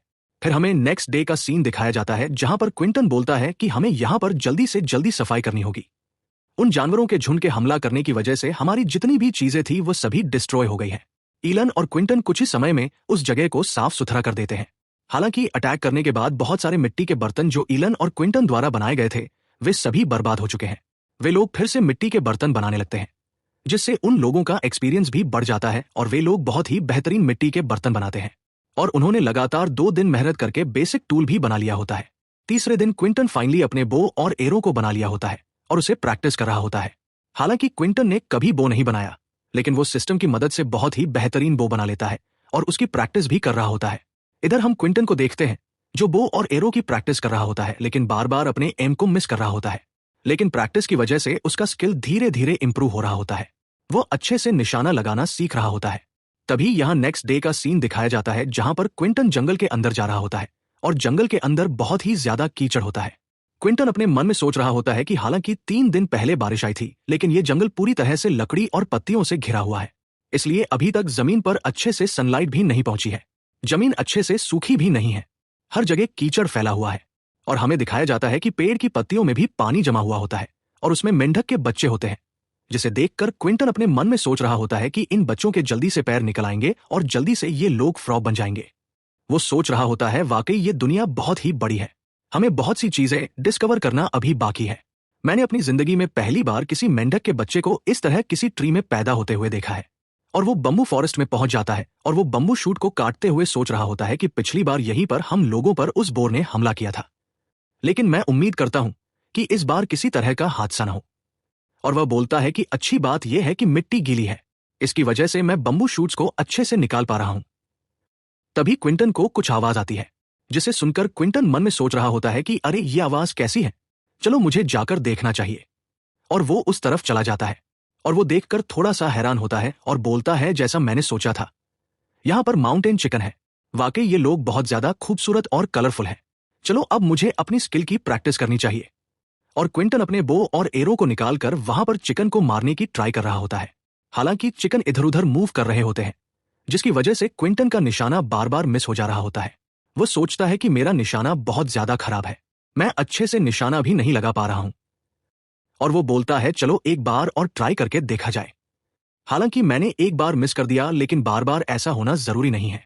वो बहुत बार निशाना लगाता है, लेकिन वो एक भी चिकन को नहीं मार पा रहा होता है। और सच में क्विंटन अपने सर को पकड़ के बोल रहा होता है कि कसम से मेरा निशाना हद से ज्यादा खराब है। मैंने इतने सारे निशान लगाए, लेकिन मेरा एक भी निशाना सही जगह नहीं लगा। और क्विंटन उन चिकन के थोड़ा और क्लोज आते हुए एम लगाने का ट्राई करता है। इस बार वह सक्सेसफुली एक चिकन को मारने में कामयाब हो जाता है और सिस्टम उसे बताता है कि होस्ट ने एक चिकन का शिकार किया है। इसकी वजह से होस्ट को 200 पॉइंट्स मिल रहे हैं। और वह बोलता है, फाइनली मैंने एक चिकन को मार दिया है। और फिर एरो को निकालने के लिए हाथ पीछे करता है। तब उसे मालूम चलता है कि वो सारे एरो को बर्बाद कर चुका होता है, उसके पास अभी एक भी एरो नहीं है। और बोलता है कि जो भी हो, हमारे लिए इतने सारे चिकन मोर देन इनफ है।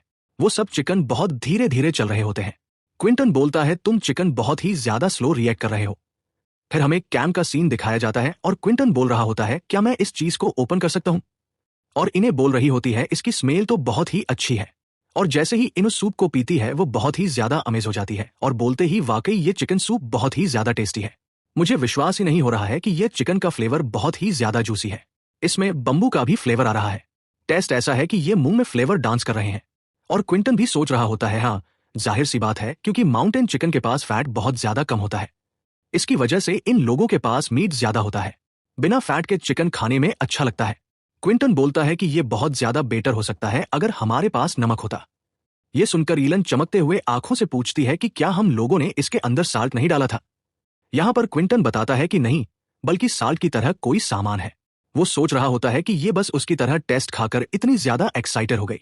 अगर रियलिटी में अगर साल्ट ऐड करके खाएगी तो ये कितना ज्यादा एक्साइटेड हो जाएगी।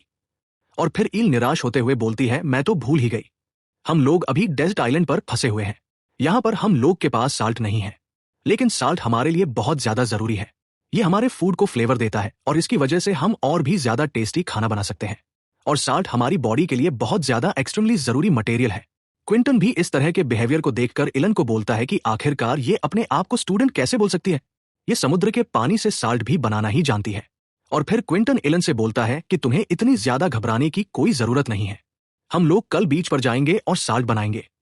और क्विंटन भी मन में सोच रहा होता है कि हम लोग इस आइलैंड पर 2 हफ्तों से फंसे हुए हैं और 2 हफ्तों से बिना साल्ट के खाना खा रहे हैं। अगर हम लोग साल्ट ना खाएं तो इसकी वजह से हमारे बॉडी में आयोडीन की कमी हो जाएगी और इसकी वजह से बहुत ज्यादा सफर करना पड़ सकता है। यह सुनकर ईलन भी बहुत ज्यादा खुश हो जाती है। इधर क्विंटन मन में सोच रहा होता है कि चिकन का फेदर के मदद से हम एरो बना सकते हैं। और फिर हमें नेक्स्ट डे का सीन दिखाया जाता है, जहां पर ईलन और क्विंटन बीच के पास पहुंच चुके होते हैं। वे लोग साल्ट बनाने का प्रिपरेशन कर रहे होते हैं और इधन बोल रही होती है कि हमें पहले वाटर को बॉयल करना होगा, तब तक हम किसी और मटेरियल को कलेक्ट कर लेते हैं। क्विंटन बोलता है, ठीक है, तुम जाकर उस मटेरियल को जमा करो। और इलेन पूछती है, आखिर तुम क्या करोगे? तो क्विंटन बताता है कि मैं यहां पर सन डायल बनाने की कोशिश कर रहा हूं, मतलब धूप की मदद से समय देखने वाला घड़ी, जिसकी वजह से हमें वक्त देखने में आसानी होगी और हमें अपने वक्त के बारे में पता चलेगा। ये सुनकर एलियंस बोलती है, वाओ, अगर ये तुम बनाने में कामयाब हो गए तो इसकी वजह से हम बहुत ही ज्यादा आसानी से पता लगा सकते हैं कि कितने बज रहे हैं। एलन बोल रही होती है कि हमारे पास कोई ऐसा टूल नहीं है, तो हम इसे आखिरकार कैसे बना सकते हैं। क्विंटर बोलता है, हम लोग के पास भले भी कोई टूल ना हो, लेकिन कौन बोल दिया यहाँ पर हम लोग परफेक्ट एंगल से नहीं बना सकते हैं। हमारे पास रोप है। ये सुनकर एलन भी बोलती है, क्या रोप से हम ये काम कर सकते हैं? तो क्विंटन बोलता है, हाँ, पहले हम गीली मिट्टी को यहाँ पर लाकर स्क्वायर शेप में एक चीज बना लेते हैं और हम इसकी मदद से इसके सेंटर को आसानी से फाइंड कर सकते हैं। उसके बाद मिट्टी के सरफेस से हम लोग एक सर्कल बना लेते हैं।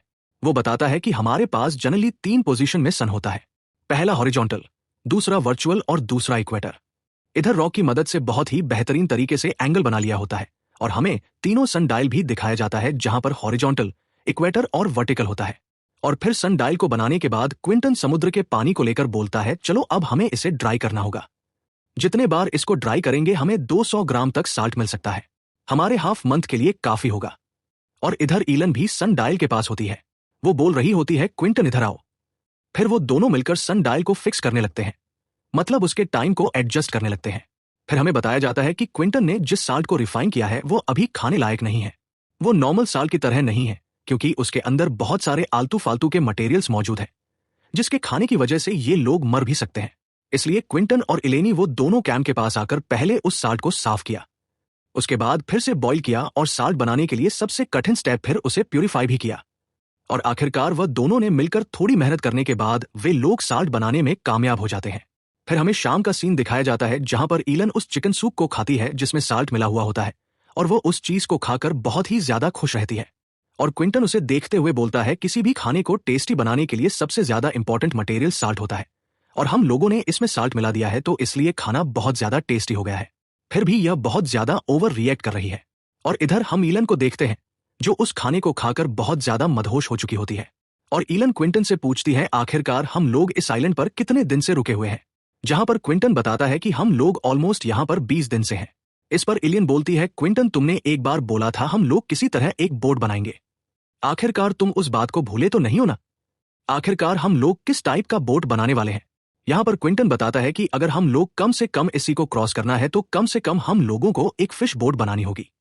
उसके लिए हम लोगों को पहले अपना लिविंग स्टैंडर्ड बढ़ाना होगा।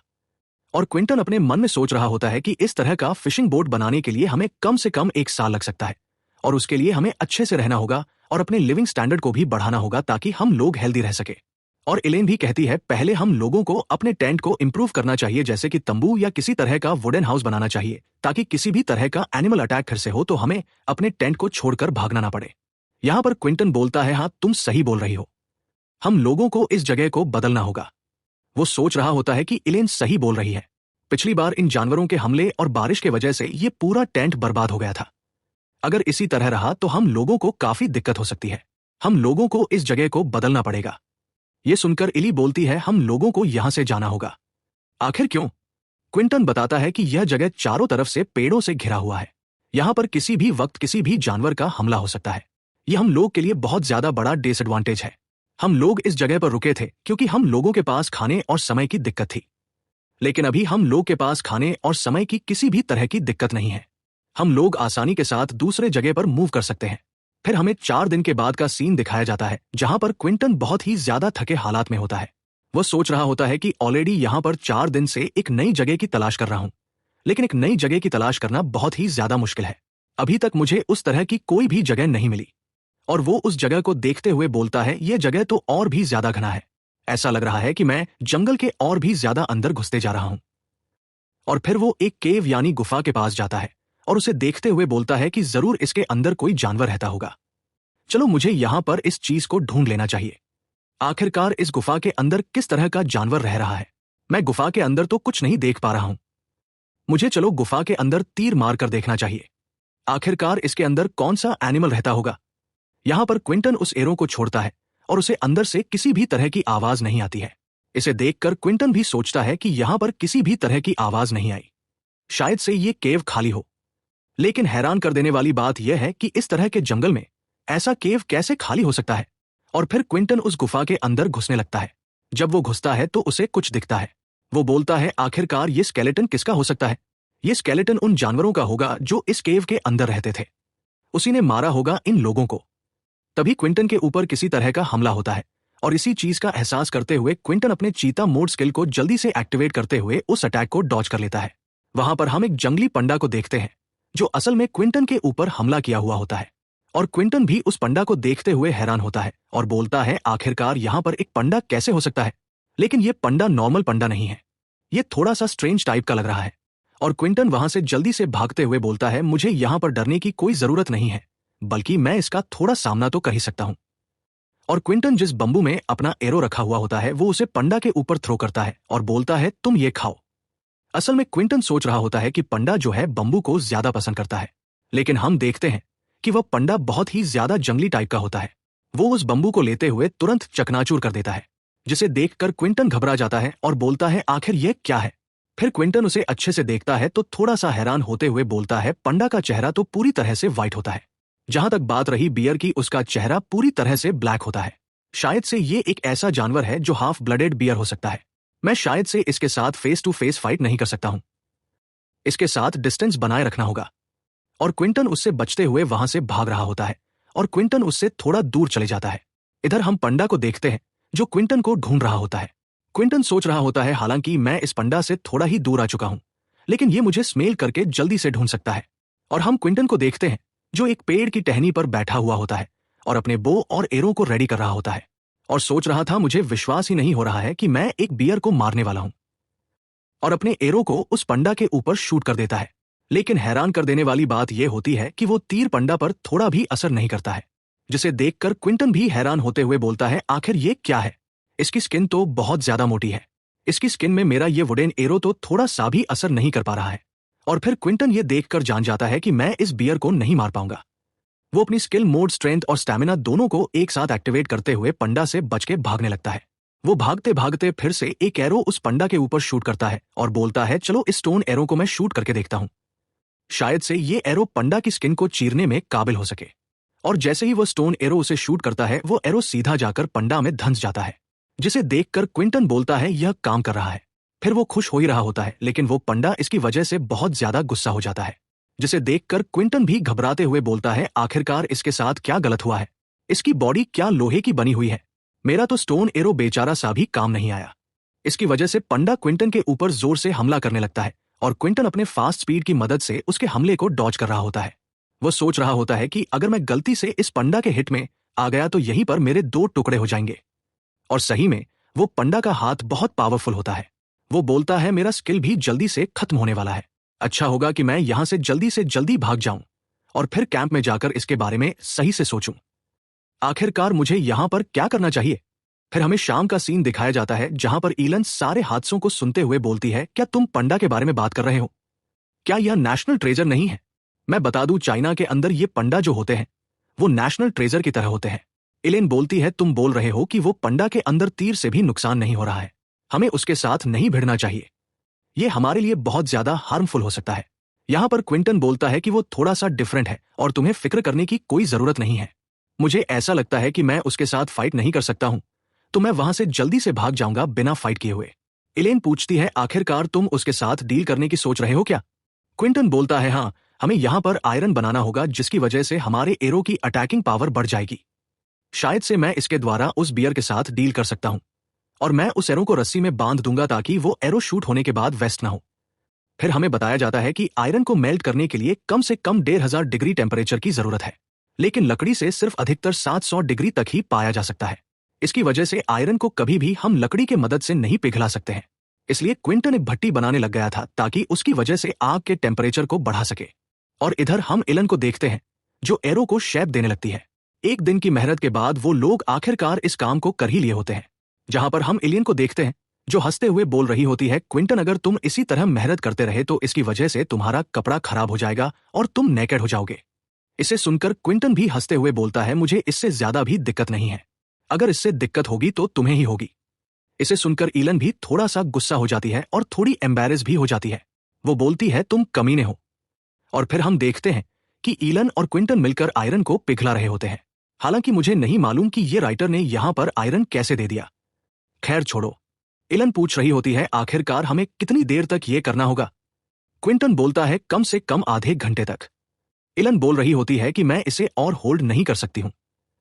यह सुनकर क्विंटन उसे हिम्मत दे रहा होता है कि तुम यह कर सकती हो, बस थोड़ा सा सब्र रखो। और थोड़ी देर बाद इलन वहां पर गिर जाती है और बोलती है, मेरी लिमिट खत्म हो गई है, अब मैं नहीं कर सकती हूं, मैं आज के लिए ऑफ ले रही हूं। और इधर हम क्विंटन को देखते हैं जो उस आयरन को निकालते हुए बोलता है, हो गया। और फिर क्विंटन उस मेल्टेड आयरन को उस मिट्टी में डालने लगता है जिसे इलन ने एरो का शेप दिया हुआ होता है, जिसे देखकर क्विंटन बोलता है, वाकई इलियन का मडक्राफ्ट बहुत ही ज्यादा स्किलफुल है और आगे चलकर हमें कुछ और बनाना होगा तो मैं इलियन द्वारा बनवा सकता हूं। और फिर वह मेटल को उस शेप में डालने के बाद बोल रहा होता है, चलो बस अब लास्ट स्टेप बाकी है। और फिर वहां पर ठंडे पानी को उस चीज में डाल देता है। तभी सिस्टम से नोटिफिकेशन आता है कि होस्ट ने आयरन एरो बनाया है, इसकी वजह से होस्ट को 500 पॉइंट्स मिल रहे हैं। जहां पर इलन पूछ रही होती है, आखिरकार तुम इस आयरन एरो के बारे में क्या सोच रहे हो क्विंटन? क्विंटन बोलता है, तुम्हारा बहुत बहुत शुक्रिया इलन, तुमने यहां पर बहुत ज्यादा मेरी हेल्प की है, ये वाकई बहुत ही ज्यादा बेहतरीन है, तुम्हें फिक्र करने की कोई जरूरत नहीं है, आज रात का खाना मैं बना दूंगा। इसे सुनकर इलेन भी मान जाती है और हमें रात का सीन दिखाया जाता है जहां पर क्विंटन उस एरो को तेज कर रहा होता है और फिर वह तेज करते हुए बोल रहा होता है कि इतना काफी होगा, इतना तेज करना काफी होगा, शायद से इसकी वजह से मैं आसानी के साथ शिकार कर सकता हूं। और इधर हम एलियन को देखते हैं जो पूरी तरह से घोड़े बेचकर सो रही होती है और क्विंटन अपने पॉइंट को देखते हुए बोल रहा होता है, मैंने कुछ दिनों से बहुत ज्यादा मेहनत किया है, मैंने साल्ट बनाया फिर भट्टी बनाई, इसकी वजह से सिस्टम ने मुझे टोटली 4700 पॉइंट्स दिए। चलो अभी मेरे पास इतने पॉइंट्स हैं कि मैं दूसरे बुक को खरीद सकता हूं। और फिर क्विंटन वहां सिस्टम पर देखते हुए एक एनिमल्स इंसाइक्लोपीडिया को खरीद लेता है, जहां पर सिस्टम का अलर्ट नोटिफिकेशन आता है और सिस्टम बताता है कि इस एनिमल इंसाइक्लोपीडिया के साथ साथ सिस्टम एक और बुक को सेल करेगा जिसमें एनिमल को कैसे ट्रेन किया जाता है उसके बारे में होगा। इसका टोटल प्राइस 4500 होगा। क्या इसे होस्ट खरीदना चाहता है? यह सुनकर क्विंटन भी थोड़ा सा खुश हो जाता है और बोलता है, मैं इसे जरूर खरीदूंगा। और फिर जैसे ही वो सेलेक्ट करता है सिस्टम, क्विंटन के दिमाग में सारे बुक के नॉलेज को डालता है। यहां पर क्विंटन नॉलेज पाने के बाद बोल रहा होता है, एनिमल साइक्लोपीडिया के अंदर जितने भी नॉर्मल टाइप के मॉन्स्टर होते हैं, मतलब एनिमल होते हैं, उसके बारे में जानकारी दिया होता है। चलो अब मुझे how to turn wild animal के बारे में देख लेना चाहिए, आखिरकार इसके अंदर क्या हो सकता है। जैसे ही क्विंटन उस जगह पर क्लिक करता है, सिस्टम उसे बताता है कि इस बुक के अंदर एनिमल के साथ फाइट करने का तरीका दिया हुआ है और इसके साथ बताया गया है कि कैसे एक एनिमल को हराकर उसका किंग बनाया जा सकता है। और फिर बताया जाता है कि कंगारू वो हमेशा फाइटिंग पोजीशन में होता है, इसलिए जब भी तुम उसके साथ भिड़ो तो इस चीज का ख्याल रखना कि तुम कंगारू से फाइट करते वक्त अगर थोड़ा सा भी डिफेंस रखोगे तो कंगारू जब तुम्हें किक करेगा तुम उसे डिफेंड कर सकते हो और वो उस वक्त अपने पूंछ के सहारे खड़ा होता है और तुम मौका देकर उसकी पूंछ पर हिट कर दो तो तुम कंगारू को आसानी के साथ हरा सकते हो। और अगर एक बार कंगारू नीचे गिर गया तो तुम उसे आसानी के साथ कंगारू को हिट कर सकते हो, जिसे सुनकर क्विंटन भी हालांकि कुछ समझ नहीं पाता है और बोलता है, क्या ऐसा भी होता है क्या? और फिर सिस्टम राइनासोरस के बारे में बताता है। राइनासोरस का बदन बहुत ज्यादा बड़ा होता है, इसका मुंह भी बड़ा होता है और तुम उसके साथ फेस टू फेस फाइट करके कभी नहीं जीत सकते हो, इसलिए कभी भी राइनासोरस के साथ मुकाबला हो तो तुम उसको डिस्ट्रैक्ट करके उसके पीछे जा सकते हो और फिर तुम राइनासोरस के पीछे पहुंचा तो तुम उस आने के साथ उनके बॉल्स पर हमला कर सकते हो। वो राइनासोरस का सबसे नाजुक हिस्सा होता है और तुम इस तरह राइनासोरस को भी आराम से हरा सकते हो और उसके बॉल्स पर हमला करने की वजह से उसे बहुत ज्यादा दर्द होगा और दर्द के मारे वो वहां पर बेहोश हो सकता है। यहां पर सिस्टम एक दो जानवर के बारे में और बताता है और क्विंटन ये सब देखकर क्विंटन सदमे में चला जाता है। वो सोच रहा होता है, आखिरकार किस कमीने ने इस तरह की घटिया चीज लिखी है, मुझे बस एक बार मिल जाने दे, मैं उसे अच्छे से सबक सिखाऊंगा। और वो अपने सर को पकड़ते हुए बोलता है, मैं तो बर्बाद हो गया इस बुक को खरीद के, ये तो पूरी तरह कचरा है। और फिर हमें सुबह का सीन दिखाया जाता है जहां पर इलन उठ जाती है, जिसे देखकर क्विंटन बोलता है, क्या तुम उठ गई? चलो ब्रेकफास्ट रेडी है, तुम यहां पर खा लो। जहां पर इलन भी खाते हुए थोड़ा सा खुश होते हुए बोलती है, क्विंटन आखिरकार वो पांडा किस तरह का दिखता है, क्या तुम मुझे दिखा सकते हो? यहां पर क्विंटन बोलता है, क्या तुम उस पंडा को देखना चाहती हो? पर तुम नहीं देख सकती हो, तुम शांति से तुम यहां पर कैंप में रहो, वरना ये तुम्हारे लिए दिक्कत हो सकती है और मेरे लिए भी। यहां पर इलम बोल रही होती है, सही में मैं उस पांडा को देखना चाहता हूं, क्या मैं नहीं देख सकता हूं? इधर क्विंटन भी मन में सोच रहा होता है कि अगर मैं उस पंडा के साथ फाइट नहीं कर पाया तो मैं अपनी स्किल की मदद से वहां से भाग सकता हूं, लेकिन अगर मैं इलन को वहां पर लेके जाऊंगा तो उसके चक्कर में मैं भी दिक्कत में पड़ सकता हूं और शायद से इसकी वजह से हम दोनों की जान को भी खतरा हो सकता है, इसलिए मुझे वहां पर इसे नहीं ले जाना चाहिए। इधर इलन सूप को पी रही होती है और बोलती है, क्विंटन ये तो बहुत ही ज्यादा कमाल है, मुझे लग रहा है कि तुम्हारी धीरे धीरे कुकिंग स्किल्स भी ज्यादा इंप्रूव हो रही है। और फिर क्विंटन ब्रेकफास्ट करने के बाद दोबारा उस केव के पास चला जाता है क्विंटन सोच रहा होता है कि मेरे पास 2 एरो है, इसलिए मुझे अच्छे से इस एरो को रस्सी से बांध लेना चाहिए ताकि मैं इस एरो को वेस्ट ना होने दूं। और फिर क्विंटन उस गुफा के पास अपने वुडन एरो को शूट करता है और बोलता है चलो अब मुझे यहां पर अपने वुडन एरो को यहां पर शूट करके देखना चाहिए कि अंदर पांडा मौजूद है या नहीं।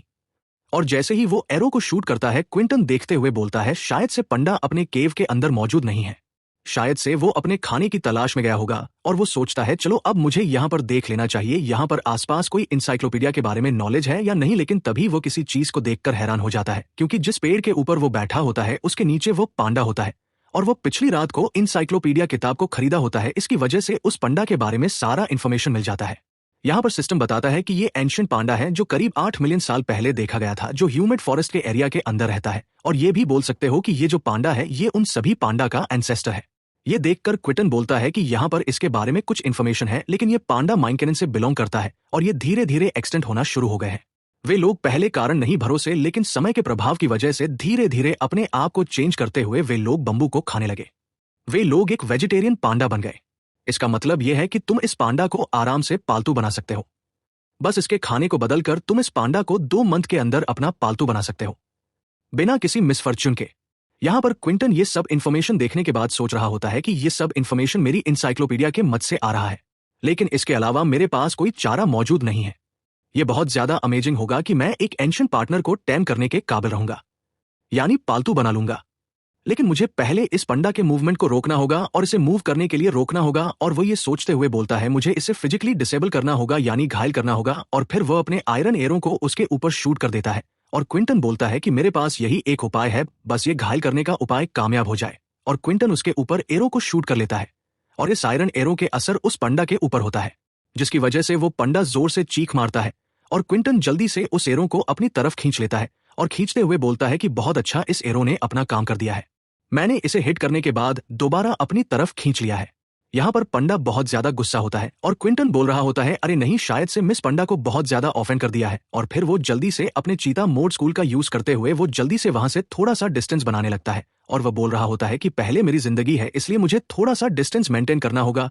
और वो डिस्टेंस बनाते हुए उस पंडा के ऊपर दोबारा हमला करता है और वो बोलता है ये काम कर रहा है, हालांकि इसकी वजह से मेरी एनर्जी थोड़ा सा कंज्यूम हो रही है, लेकिन फिर भी ये ठीक है, जब तक के लिए मेरी जान सही है। और फिर हम देखते हैं कि वो पटा थोड़ा सा घायल होता है और क्विंटन भी एक पेड़ के पीछे छुपा हुआ होता है और बोल रहा होता है कि अब मुझे यहाँ पर रुक जाना चाहिए, क्योंकि मैं आज के लिए बहुत ज्यादा थक गया हूं।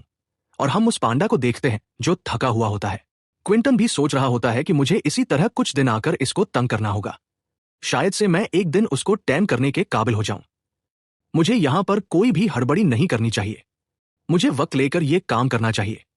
और फिर हमें दूसरे दिन का सीन दिखाया जाता है, जहां पर क्विंटन फिर से आकर उस बियर को परेशान करता है। तीसरे दिन फिर चौथे दिन उस केव के पास आता है और थोड़ा बोलता है कि आज थोड़ा वियर्ड फीलिंग आ रहा है। आखिरकार वो पांडा कहाँ हो सकता है? क्या वो ब्लीडिंग की वजह से पहले ही मर चुका है?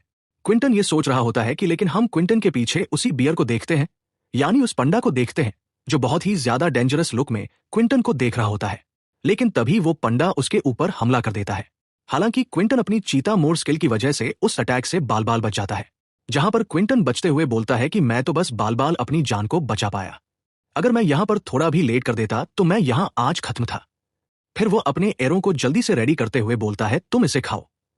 और फिर हम देखते हैं कि वो पांडा उस एरो को ब्लॉक कर देता है, जिसे देखकर क्विंटन बोलता है ये पांडा बहुत ज्यादा स्मार्ट है, ये समझ गया है कि आखिरकार मुझे इसके साथ कैसे फाइट करनी है।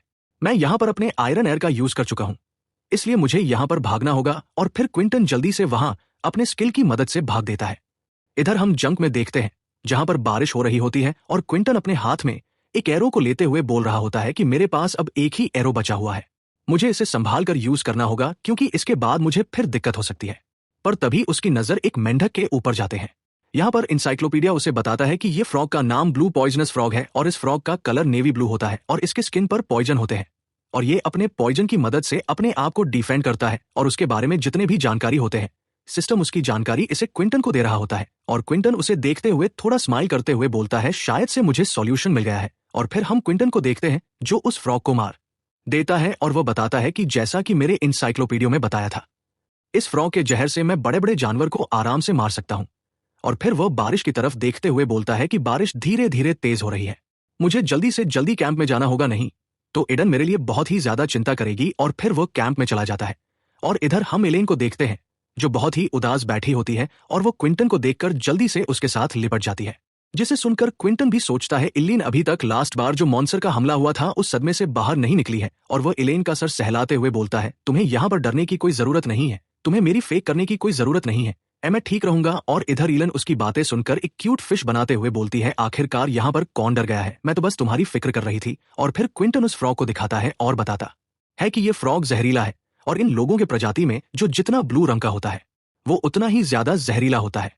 एलियन बोलती है, मैं जानती हूँ ये टॉक्सिक मशरूम की तरह होते हैं, लेकिन आखिरकार तुम इस फ्रॉग को यहाँ पर क्यों लाए हो, आखिर तुम यहाँ पर इसके साथ क्या करना चाहते हो। जहां पर क्विंटन बताता है कि हाँ, मैं इसे लाया हूं क्योंकि मैं इसके अंदर से इसके जहर को निकालना चाहता हूं और इसकी वजह से उस जैट पंडा के साथ डील करना चाहता हूं। फिर हम सुबह का सीन देखते हैं जहां पर क्विंटन उस फ्रॉग से पॉइजन बनाने की तैयारी कर रहा होता है। वो बोलता है, ये अच्छा है, मैं उस पंडा को टेम कर सकता हूं, लेकिन पहले मुझे एक्सपेरिमेंट करना होगा क्योंकि मैं उस पंडा को डायरेक्टली हैंडल तो नहीं कर सकता हूं, शायद से एक्सपेरिमेंट से मेरी कुछ हेल्प हो जाए। और फिर हम एलेन को देखते हैं जो उस फॉग को देखते हुए बोलती है, अरे तुम इधर तो देखो, इस मेंढक के अंदर से बबल निकल रहे हैं। हाँ, तो क्विंटन बोलता है, तुम्हें इतनी ज्यादा चिंता करने की कोई जरूरत नहीं है, उसके अंदर से बस वाटर वेपर्स निकल रहे हैं, तुम्हें फिक्र करने की कोई जरूरत नहीं है। एलन बोलती है, ये तो धीरे धीरे ब्लैक कलर में कन्वर्ट हो रहा है, इसके अंदर बहुत ही ज्यादा गंदी स्मेल आ रही है। क्विंटन बताता है कि ये असल में एक रियल पॉइजन है जो अब दिखना शुरू हो गया है। और फिर क्विंटन उसके जहर को अपने तीर पर लगाते हुए बोलता है, शायद से इतना टॉक्सिक काफी होगा उस बियर के साथ डील करने के लिए। और फिर वो वहां से जाने लगता है उस एरो को लेके, लेकिन तभी उसे एलियन रोकते हुए बोलती है कि तुम इसे अपने साथ ले जाओ, असल में वो ऐसा संभालता है जिसे जलाने के बाद बहुत सारा धुआं हो सकता है। जिसे देखकर क्विंटन भी एलियन का शुक्रिया अदा करता है और उसे ले लेता है। एलन बताती है, ये असल में ग्रास बॉल है और इसकी मदद से तुम उस जॉइंट पंडा को डिस्ट्रैक्ट कर सकते हो, क्या तुम्हें इस चीज की जरूरत नहीं। क्विंटन बताता है, अरे नहीं नहीं, मेरा वो मतलब नहीं था। और क्विंटन उस ग्रास बॉल को देखकर अजीब सा स्माइल दे रहा होता है और वो केव के पास चला जाता है। यानी वो जॉइंट पंडा आ गया केव के पास और वो बोलता है, यहां से उसके बाहर निकालने का कोई भी निशान नहीं है, शायद से वो कैब में ही होगा। और फिर वो ग्रास बॉल को लेते हुए जला कर देता है और उसे कैब के अंदर फेंक देता है, जिसकी वजह से वो धुएं के वहां से उस पंडा को बाहर निकाल सके। और वो होता भी वैसा ही है जैसा क्विंटन ने सोचा था, वो पंडा कुछ ही देर में उस केव से बाहर निकाल देता है और वो बहुत ही ज्यादा गुस्से में होता है। क्विंटन उसे देखते हुए सोचता है कि मैंने कुछ दिनों से इसके ऊपर हमला करके थोड़ा थोड़ा घायल किया है, इसलिए शायद से ये पहले से ही प्रिपेयर हो गया है। और वो अपने चीता मोड का यूज करते हुए जल्दी से उस बियर के साथ अपना डिस्टेंस बना लेता है और वो बोल रहा होता है, चलो मैंने इसके साथ डिस्टेंस बना लिया है, अब एक्सपेरिमेंट का वक्त आ गया है। और हम देखते हैं क्विंटन उस बियर को जंगल के अंदर ले आ गया होता है और कुछ दिन हमला करने की वजह से उस बियर की भी हालत खराब होती है। और क्विंटन एक पेड़ के पीछे छुपते हुए बोलता है, चलो अब मुझे इस अपने टॉक्सिक एरो को यहाँ पर शूट कर देना चाहिए। और वो उस पंडा के ऊपर अपने टॉक्सिक एरो को शूट कर देता है, लेकिन वो एरो ज्यादा अंदर नहीं धंस पाता है। क्विटर बोलता है, ये ऑब्वियस है क्योंकि ये एक स्टोन एरो है, ये ज्यादा से ज्यादा इसके अंदर नहीं रह सकता है, बट ये कोई आम एरो नहीं है, इसके अंदर जहर है, अगर ये खून के साथ जरा भी मिक्स हो गया तो आसानी के साथ मैं इस बियर का डील कर सकता हूं। लेकिन हम देखते हैं कि इसकी वजह से वो बियर बहुत ज्यादा अग्रेसिव हो जाता है और क्विंटर के ऊपर हमला करने लगता है, जिसे देखकर क्वार्टर बोलता है, ये तो उसके ऊपर जरा भी काम नहीं कर रहा है। और वो जल्दी से उसके साथ डिस्टेंस बनाते हुए एक और एरा शूट कर देता है, जिसे खाकर वो पंडा अपनी दोनों टांगों पर खड़ा हो जाता है। इसका मतलब है कि वो बहुत ज्यादा गुस्सा हो गया है। और क्विंटन उसके ऊपर एरो शूट करते हुए सोच रहा होता है, आखिरकार इसके ऊपर पॉइजन काम क्यों नहीं कर रहा है, या फिर मेरा एरो अच्छे से धंस नहीं रहा है, या फिर कुछ और बात है। और हम देखते हैं कि वो जॉइंट पंडा क्विंटन के ऊपर हमला कर रहा होता है, जिसे देखकर क्विंटन बोलता है, डैम, मैंने बार बार इसके ऊपर एरो शूट किया है लेकिन अभी तक इसके ऊपर असर नहीं हो रहा है। लेकिन हम देखते हैं कि वो क्विंटन के ऊपर हमला करने ही वाला होता है, उससे पहले बेहोश होकर नीचे गिर जाता है, जिसे देखकर क्विंटन वहां पर गहरी सांस लेता है और बोलता है, फाइनली मैं सक्सीड हो गया हूं, शायद से लास्ट में मैंने जो आयरन एरो शूट किया था वो अच्छे से इस पंडा के अंदर धंस गया है और इस पॉइजन का भी अच्छे से असर हो गया है। और वह बोलता है, मुझे पहले इसे केयरफुल ऑब्जर्व करना होगा इसके एक्शन लेने से पहले। फिर हमें 1 घंटे के बाद का सीन दिखा देता है जहां पर पंडा की हालत बहुत ज्यादा खराब होती है और उसका बदन पूरी तरह से कांप रहा होता है। और फिर 2 घंटे बाद जहां पर पंडा धीरे धीरे अपने आप को बैठा लेता है और फिर 3 घंटे बाद वो धीरे धीरे चलने की कोशिश कर रहा होता है और शायद से उस पॉइजन को न्यूट्रलाइज करने की कोशिश कर रहा होता है। और जैसे ही वो थोड़ा चल पा रहा होता है, वो क्विंटन के ऊपर जरा भी ध्यान नहीं देता है, वो पीछे मुड़कर वहां से निकलने लगता है, जिसे देखकर क्विंटन सोच रहा होता है, वाकई ये पॉइजन इसके ऊपर जरा सा काम किया है। हालांकि इसे नॉर्मल होने में पूरे 3 घंटे लग गए और इससे मुझे मालूम चलता है कि ये पॉइजन इसके लाइफ के लिए खतरनाक नहीं है, लेकिन इसकी वजह से मैं उसे कंट्रोल जरूर कर सकता हूं। फिर हमें नेक्स्ट मॉर्निंग का सीन दिखाया जाता है जहां पर ईलन क्विंटन से बोल रही होती है, क्या इतनी फिश तुम्हारे लिए काफी है, क्या तुम्हें और फिश की जरूरत है। और जहां पर हम क्विंटन को देखते हैं जो अपने हाथों में कुछ फिश लिए होता है और वो बोलता है नहीं नहीं इतना काफी है और आज मैं उस जॉइंट पंडा के साथ डील करने की कोशिश करूंगा। और क्विंटन कुछ बंबू सूट्स और फिश को लेते हुए सोचता है शायद से ये काफी होंगे और फिर क्विंटन ये सब लेकर उस पंडा केव के पास आ जाता है और हम देखते हैं कि वो पंडा केव के पास ही बाहर लेटा हुआ होता है और उसे देखते हुए सोचता है आखिरकार ये पंडा केव से बाहर क्यों लेटा हुआ है, शायद शिकल की वजह से ये बहुत ज्यादा थक गया है और अपने कैंप के बाहर ही आकर सो गया है।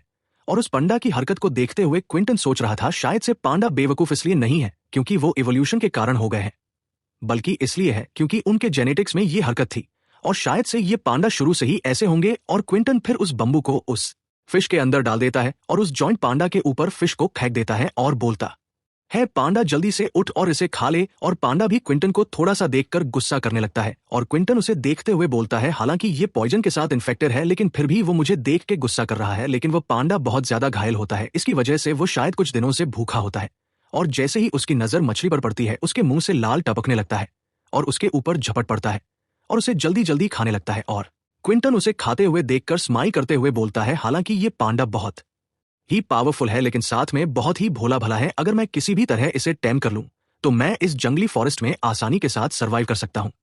और ये सोचते हुए उस पंडा के सामने 2-4 फिश को और रख देता है और बोलता है मेरे पास और है। और वो पंडा क्विंटन के उतने सारे फिश को देखकर लार टपकाने लगता है और जल्दी से उस फिश के ऊपर झपट पड़ता है। उसे देखकर क्विंटन सोचता है कि शायद से ये पांडा बहुत ज्यादा भूखा होगा इसलिए जल्दी जल्दी इतने सारे फिश को खा रहा है।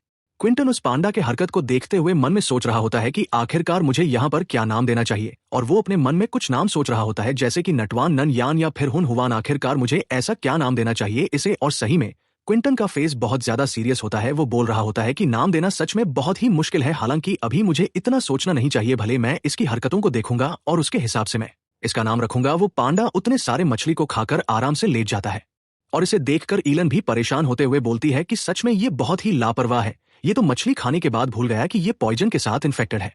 सही में ये बहुत ही बेवकूफ फंडा है।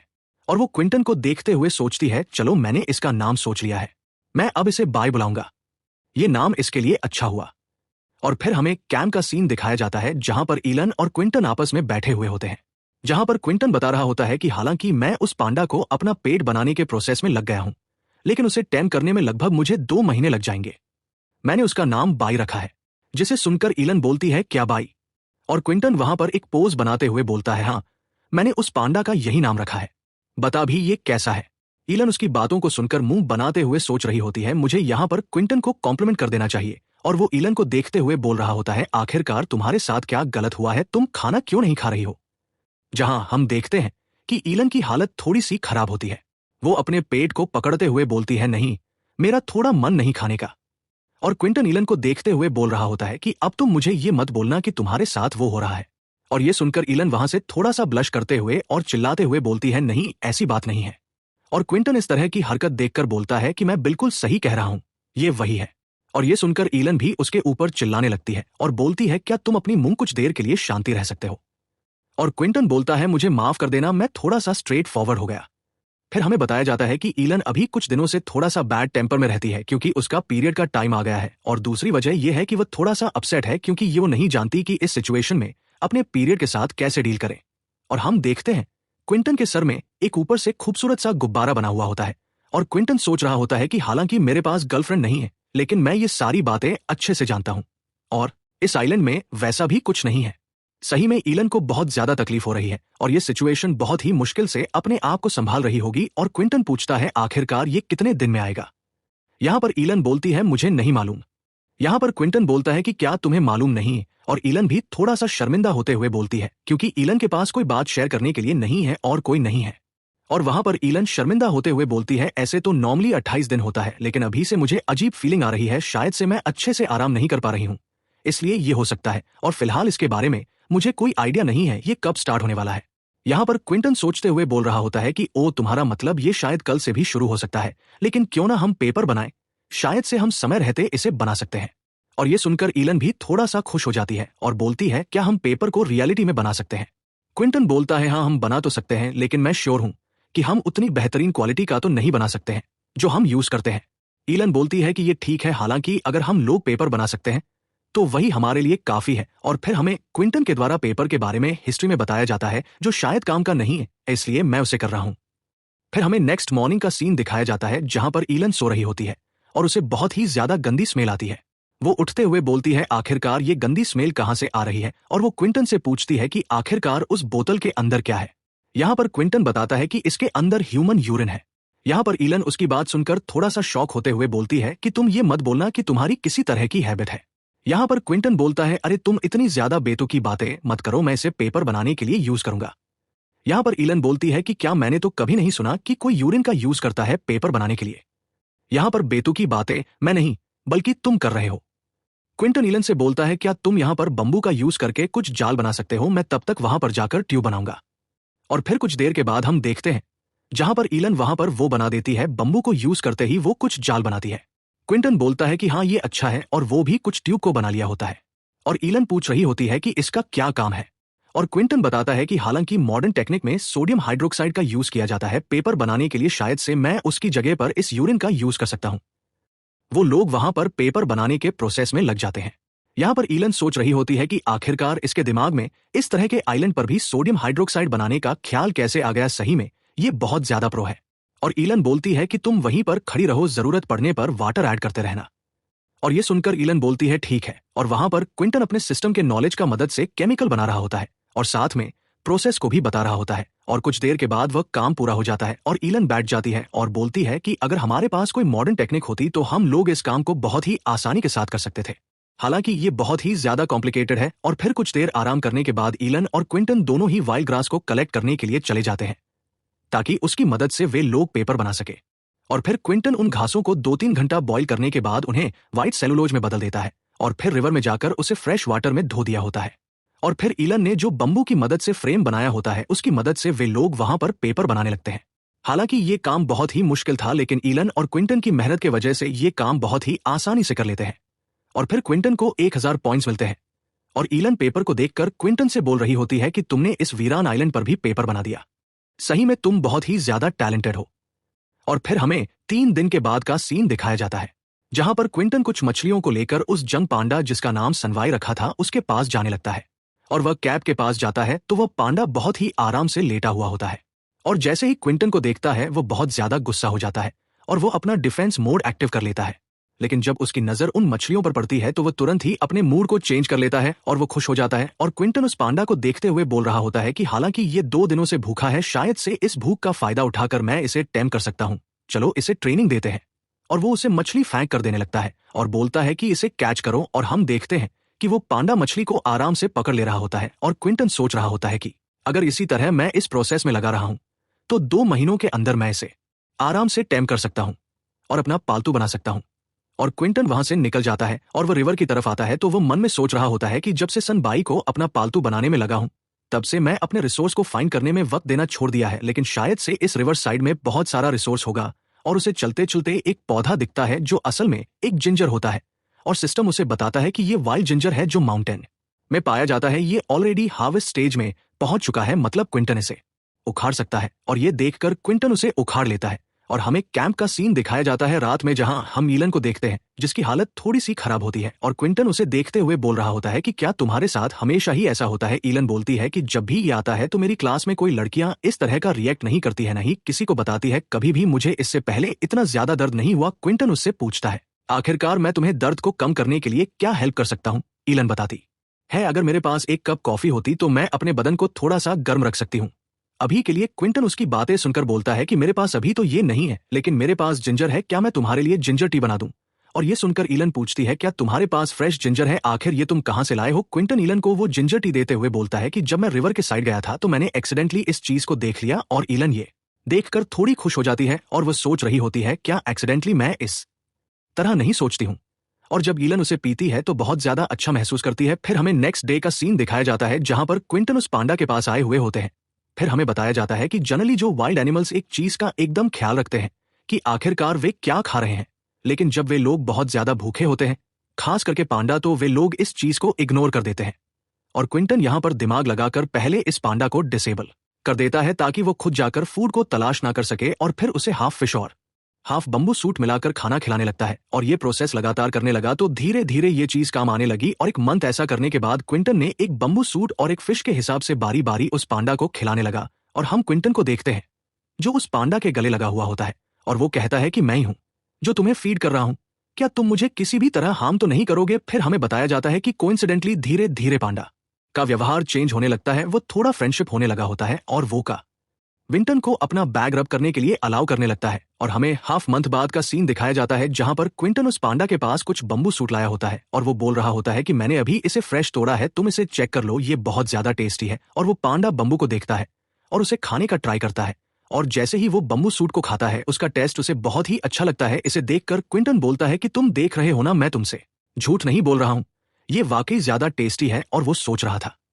कि मैंने बस 2 महीनों में इस कार्निवोरस को हर्बिवोरस बना दिया, वाकई ये बहुत ही ज्यादा अमेजिंग है। फिर तभी सिस्टम को नोटिफिकेशन आता है कि होस्ट ने सक्सेसफुली इस पांडा के बिहेवियर को चेंज करने में काबिल रहा, इसलिए होस्ट को रिवार्ड के तौर पर एनिमल ट्रेनिंग का सील दिया जा रहा है। यहाँ पर क्विंटन उस चीज को देखकर थोड़ा सा शॉक हो जाता है और बोल रहा होता है कि सिस्टम ने मुझे पहली बार ऐसी कोई चीज दी है, आखिरकार ये ट्रेनिंग सील किस तरह का काम करता है और मुझे इसे कहां पर यूज करना है, छोड़ो कौन परवाह करता है, पहले मुझे इस चीज को एक्सेप्ट करना चाहिए। और क्विंटन उस ट्रेनिंग सील को एक्सेप्ट कर लेता है जहां पर सिस्टम बताता है कि यूजर इसे यूज करके अपने डोमेस्टिक एनिमल को ट्रेन कर सकता है और अपना बॉन्ड मजबूत कर सकता है। इसकी वजह से होस्ट अपने पेट के साथ कम्युनिकेट भी कर सकता है और उसके कंडीशन के बारे में जान सकता है। और सबसे ज्यादा इंपॉर्टेंट बात, इस बॉन्ड की वजह से कभी भी पेट अपने ओनर को किसी भी तरह का हार्म नहीं पहुंचाएगा, मतलब नुकसान नहीं पहुंचाएगा। और क्विंटन भी इसे देखकर बहुत ही ज्यादा खुश होता है और बोलता है वाकई ये पेट एनिमल अपने ओनर को कभी नुकसान नहीं पहुंचाएगा, ये बहुत ही ज्यादा अमेजिंग है। वो तुरंत अपने सील को लेकर उस पांडा के पीठ में लगाता है और बोलता है चलो ये काम तो हो गया। और जैसे ही वो सील लगता है क्विंटन को सन बाई के बारे में सारा कंडीशन मालूम चलने लगता है। सही में ये सील वाकई कमाल का है, ये मुझे इसके बारे में सारी डिटेल दे रहा है। और क्विंटन फिर से बाई की पीठ थपथपाते हुए बोलता है कि आज से तुम्हारा नाम सेनबाई है, मैं तुम्हारा मास्टर हूं, तुम्हें समझ में आया। फिर हमें बताया जाता है कि क्विंटन ने इस काम में बहुत ज्यादा लंबा वक्त लगा दिया, लेकिन आखिरकार वो सेनबाई को टैम करने में कामयाब हो गया और आज इसकी वजह से क्विंटन भी बहुत ज्यादा खुश होता है और कैंप के आने के बाद ईलन को सारा स्टोरी बताता है। और ईलन क्विंटन को देख के बोल रही होती है कि क्या तुमने उसे टैम कर लिया? अगर तुमने उसे टैम कर लिया हो तो मतलब अब मैं उसे जाकर देख सकती हूँ। क्विंटन भी बोल रहा होता है ऑफ कोर्स, अगर तुम सेनबाई से मिलना चाहते हो तो हम कल चलेंगे। नेक्स्ट डे हमें देखते हैं क्विंटन और ईलन कुछ बम्बू सूट को ले जा रहे होते हैं। सेनबाई के पास पहुंचने के बाद ईलन पूछती है कि क्या मुझे इस बम्बू सूट को उसे दे देना चाहिए, तो क्विंटन बताता है कि हाँ, लेकिन तुम्हें ये याद रखना होगा कि जब तुम ये बम्बू सूट उसे खाने के लिए दो तो उसका नाम जरूर ले लेना, तभी जाकर उसको मालूम चलेगा कि हम उसे खिला रहे हैं। अब हमें बताया जाता है कि हालांकि सेनबाई टैम हो गया है लेकिन वह भी एक वाइल्ड एनिमल है, इसलिए वो लोग हमेशा अलर्ट रहते हैं क्योंकि सेनबाई ने अचानक से ईलन को पहली बार देखा है और वो उसे बस घूर ही रहा होता है। और ईलन उसे देखते हुए बोल रही होती है कि क्या वो मेरे ऊपर अटैक करने वाला है, आखिरकार मैं क्या करूं क्विंटन? क्विंटन बोलता है तुम्हें फिक्र करने की कोई जरूरत नहीं है, मैं यहां पर हूं और वो तुम्हें किसी भी तरह का कोई नुकसान नहीं पहुंचाएगा। और ये सुनकर ईलन भी थोड़ा शांत हो जाती है। फिर वो धीरे धीरे सेनबाई के पास जाते हुए उसे बम्बू सूट खिलाने की कोशिश करती है और इधर ईलन सेनबाई को पुचकारते हुए उसके सामने बम्बू सूट रख रही होती है। सेनबाई भी बम्बू सूट को देखकर बहुत ज्यादा खुश होता है और हमें बताया जाता है कि एक हफ्ते बाद ही ईलन और सेनबाई का बॉन्ड बहुत ही ज्यादा अच्छा हो गया था। और ईलन बोल रही होती है क्विंटन सेनबाई का बैग बहुत ज्यादा नरम है, ये बहुत ही ज्यादा मुलायम है। सही में क्विंटन सोच रहा होता है कि क्योंकि मैंने इस पांडा और सेनबाई के खाने को बदल दिया है, मतलब इसकी हैबिट को बदल दिया है, इसकी वजह से इसके नेचर में भी बहुत ज्यादा चेंजेस आए हैं। ये अब नॉर्मली लोगों पर अटैक नहीं करता था, पहले परेशान करने की वजह से ये बहुत ही अग्रेसिव होता था। और हम ईलन को देखते हैं जो कुछ काम कर रही होती है, जिसे देखकर क्विंटन बोलता है कि आखिर सब कैसे चल रहा है। यहाँ पर ईलन बोलती है कि ऑलमोस्ट अब हो गया है। और इधर हम ईलन को देखते हैं जो सेनबाई को उठाते हुए बोलती है कि जल्दी से उठो और काम पे लग जाओ। और ईलन 4 टोकरी में कुछ खाने का सामान को रखते हुए बोलती है कि मैंने सारा कुछ पैक कर लिया है, क्या हम सारे सामान को सेनबाई के पीठ पर लोड कर देना चाहिए? क्विंटन बोलता है कि सामान को रहने दो, मैं ये काम कर लूंगा। और हम देखते हैं कि क्विंटन सारे सामान को सेनबाई के पीठ पर लोड कर दिया होता है और फिर क्विंटन उस सेनबाई को उस प्लेस पर छोड़ने के लिए जाने लगता है। यहाँ पर ईलन बोल रही होती है कि मुझे सडनली ऐसा लग रहा है कि मैं इस प्लेस को बहुत ज्यादा मिस करने वाली हूँ। क्विंटन बोलता है कि ये हमारा पहला घर था, तो हम लोग इस जगह पर दोबारा जरूर आएंगे। वे लोग वहां से चले जाते हैं, तभी सिस्टम से नोटिफिकेशन आता है कि होस्ट ने सक्सेसफुली एक नए कैंप एरिया को ढूंढ लिया है, इसलिए होस्ट को 3000 पॉइंट्स मिल रहे हैं। और इधर हम ईलन और क्विंटन को देखते हैं जो आराम से केव के पास खा रहे होते हैं और इधर ईलन आसमान से भरे हुए तारों को देखकर बहुत ज्यादा खुश होती है और बोल रही होती है कि ये कभी मैंने नहीं सोचा था कि अपनी खुली आंखों से इतनी खूबसूरत आसमान को देख पाऊंगी। वाकई ये नजारा बहुत ही कमाल का है, एक डेजर्ट आइलैंड और रात का आसमान जो तारों से भरा हुआ है। यहाँ पर क्विंटन बताता है कि ऐसी बात नहीं है, मैं अपने होम टाउन में इस रात का नजारा देखता था। जहां पर ईलन बोलती है, क्या सच में? क्विंटन बताता है कि हालांकि उस समय आसमान में इतने तारे नहीं होते थे, बस 2 ही 4 दिखते थे।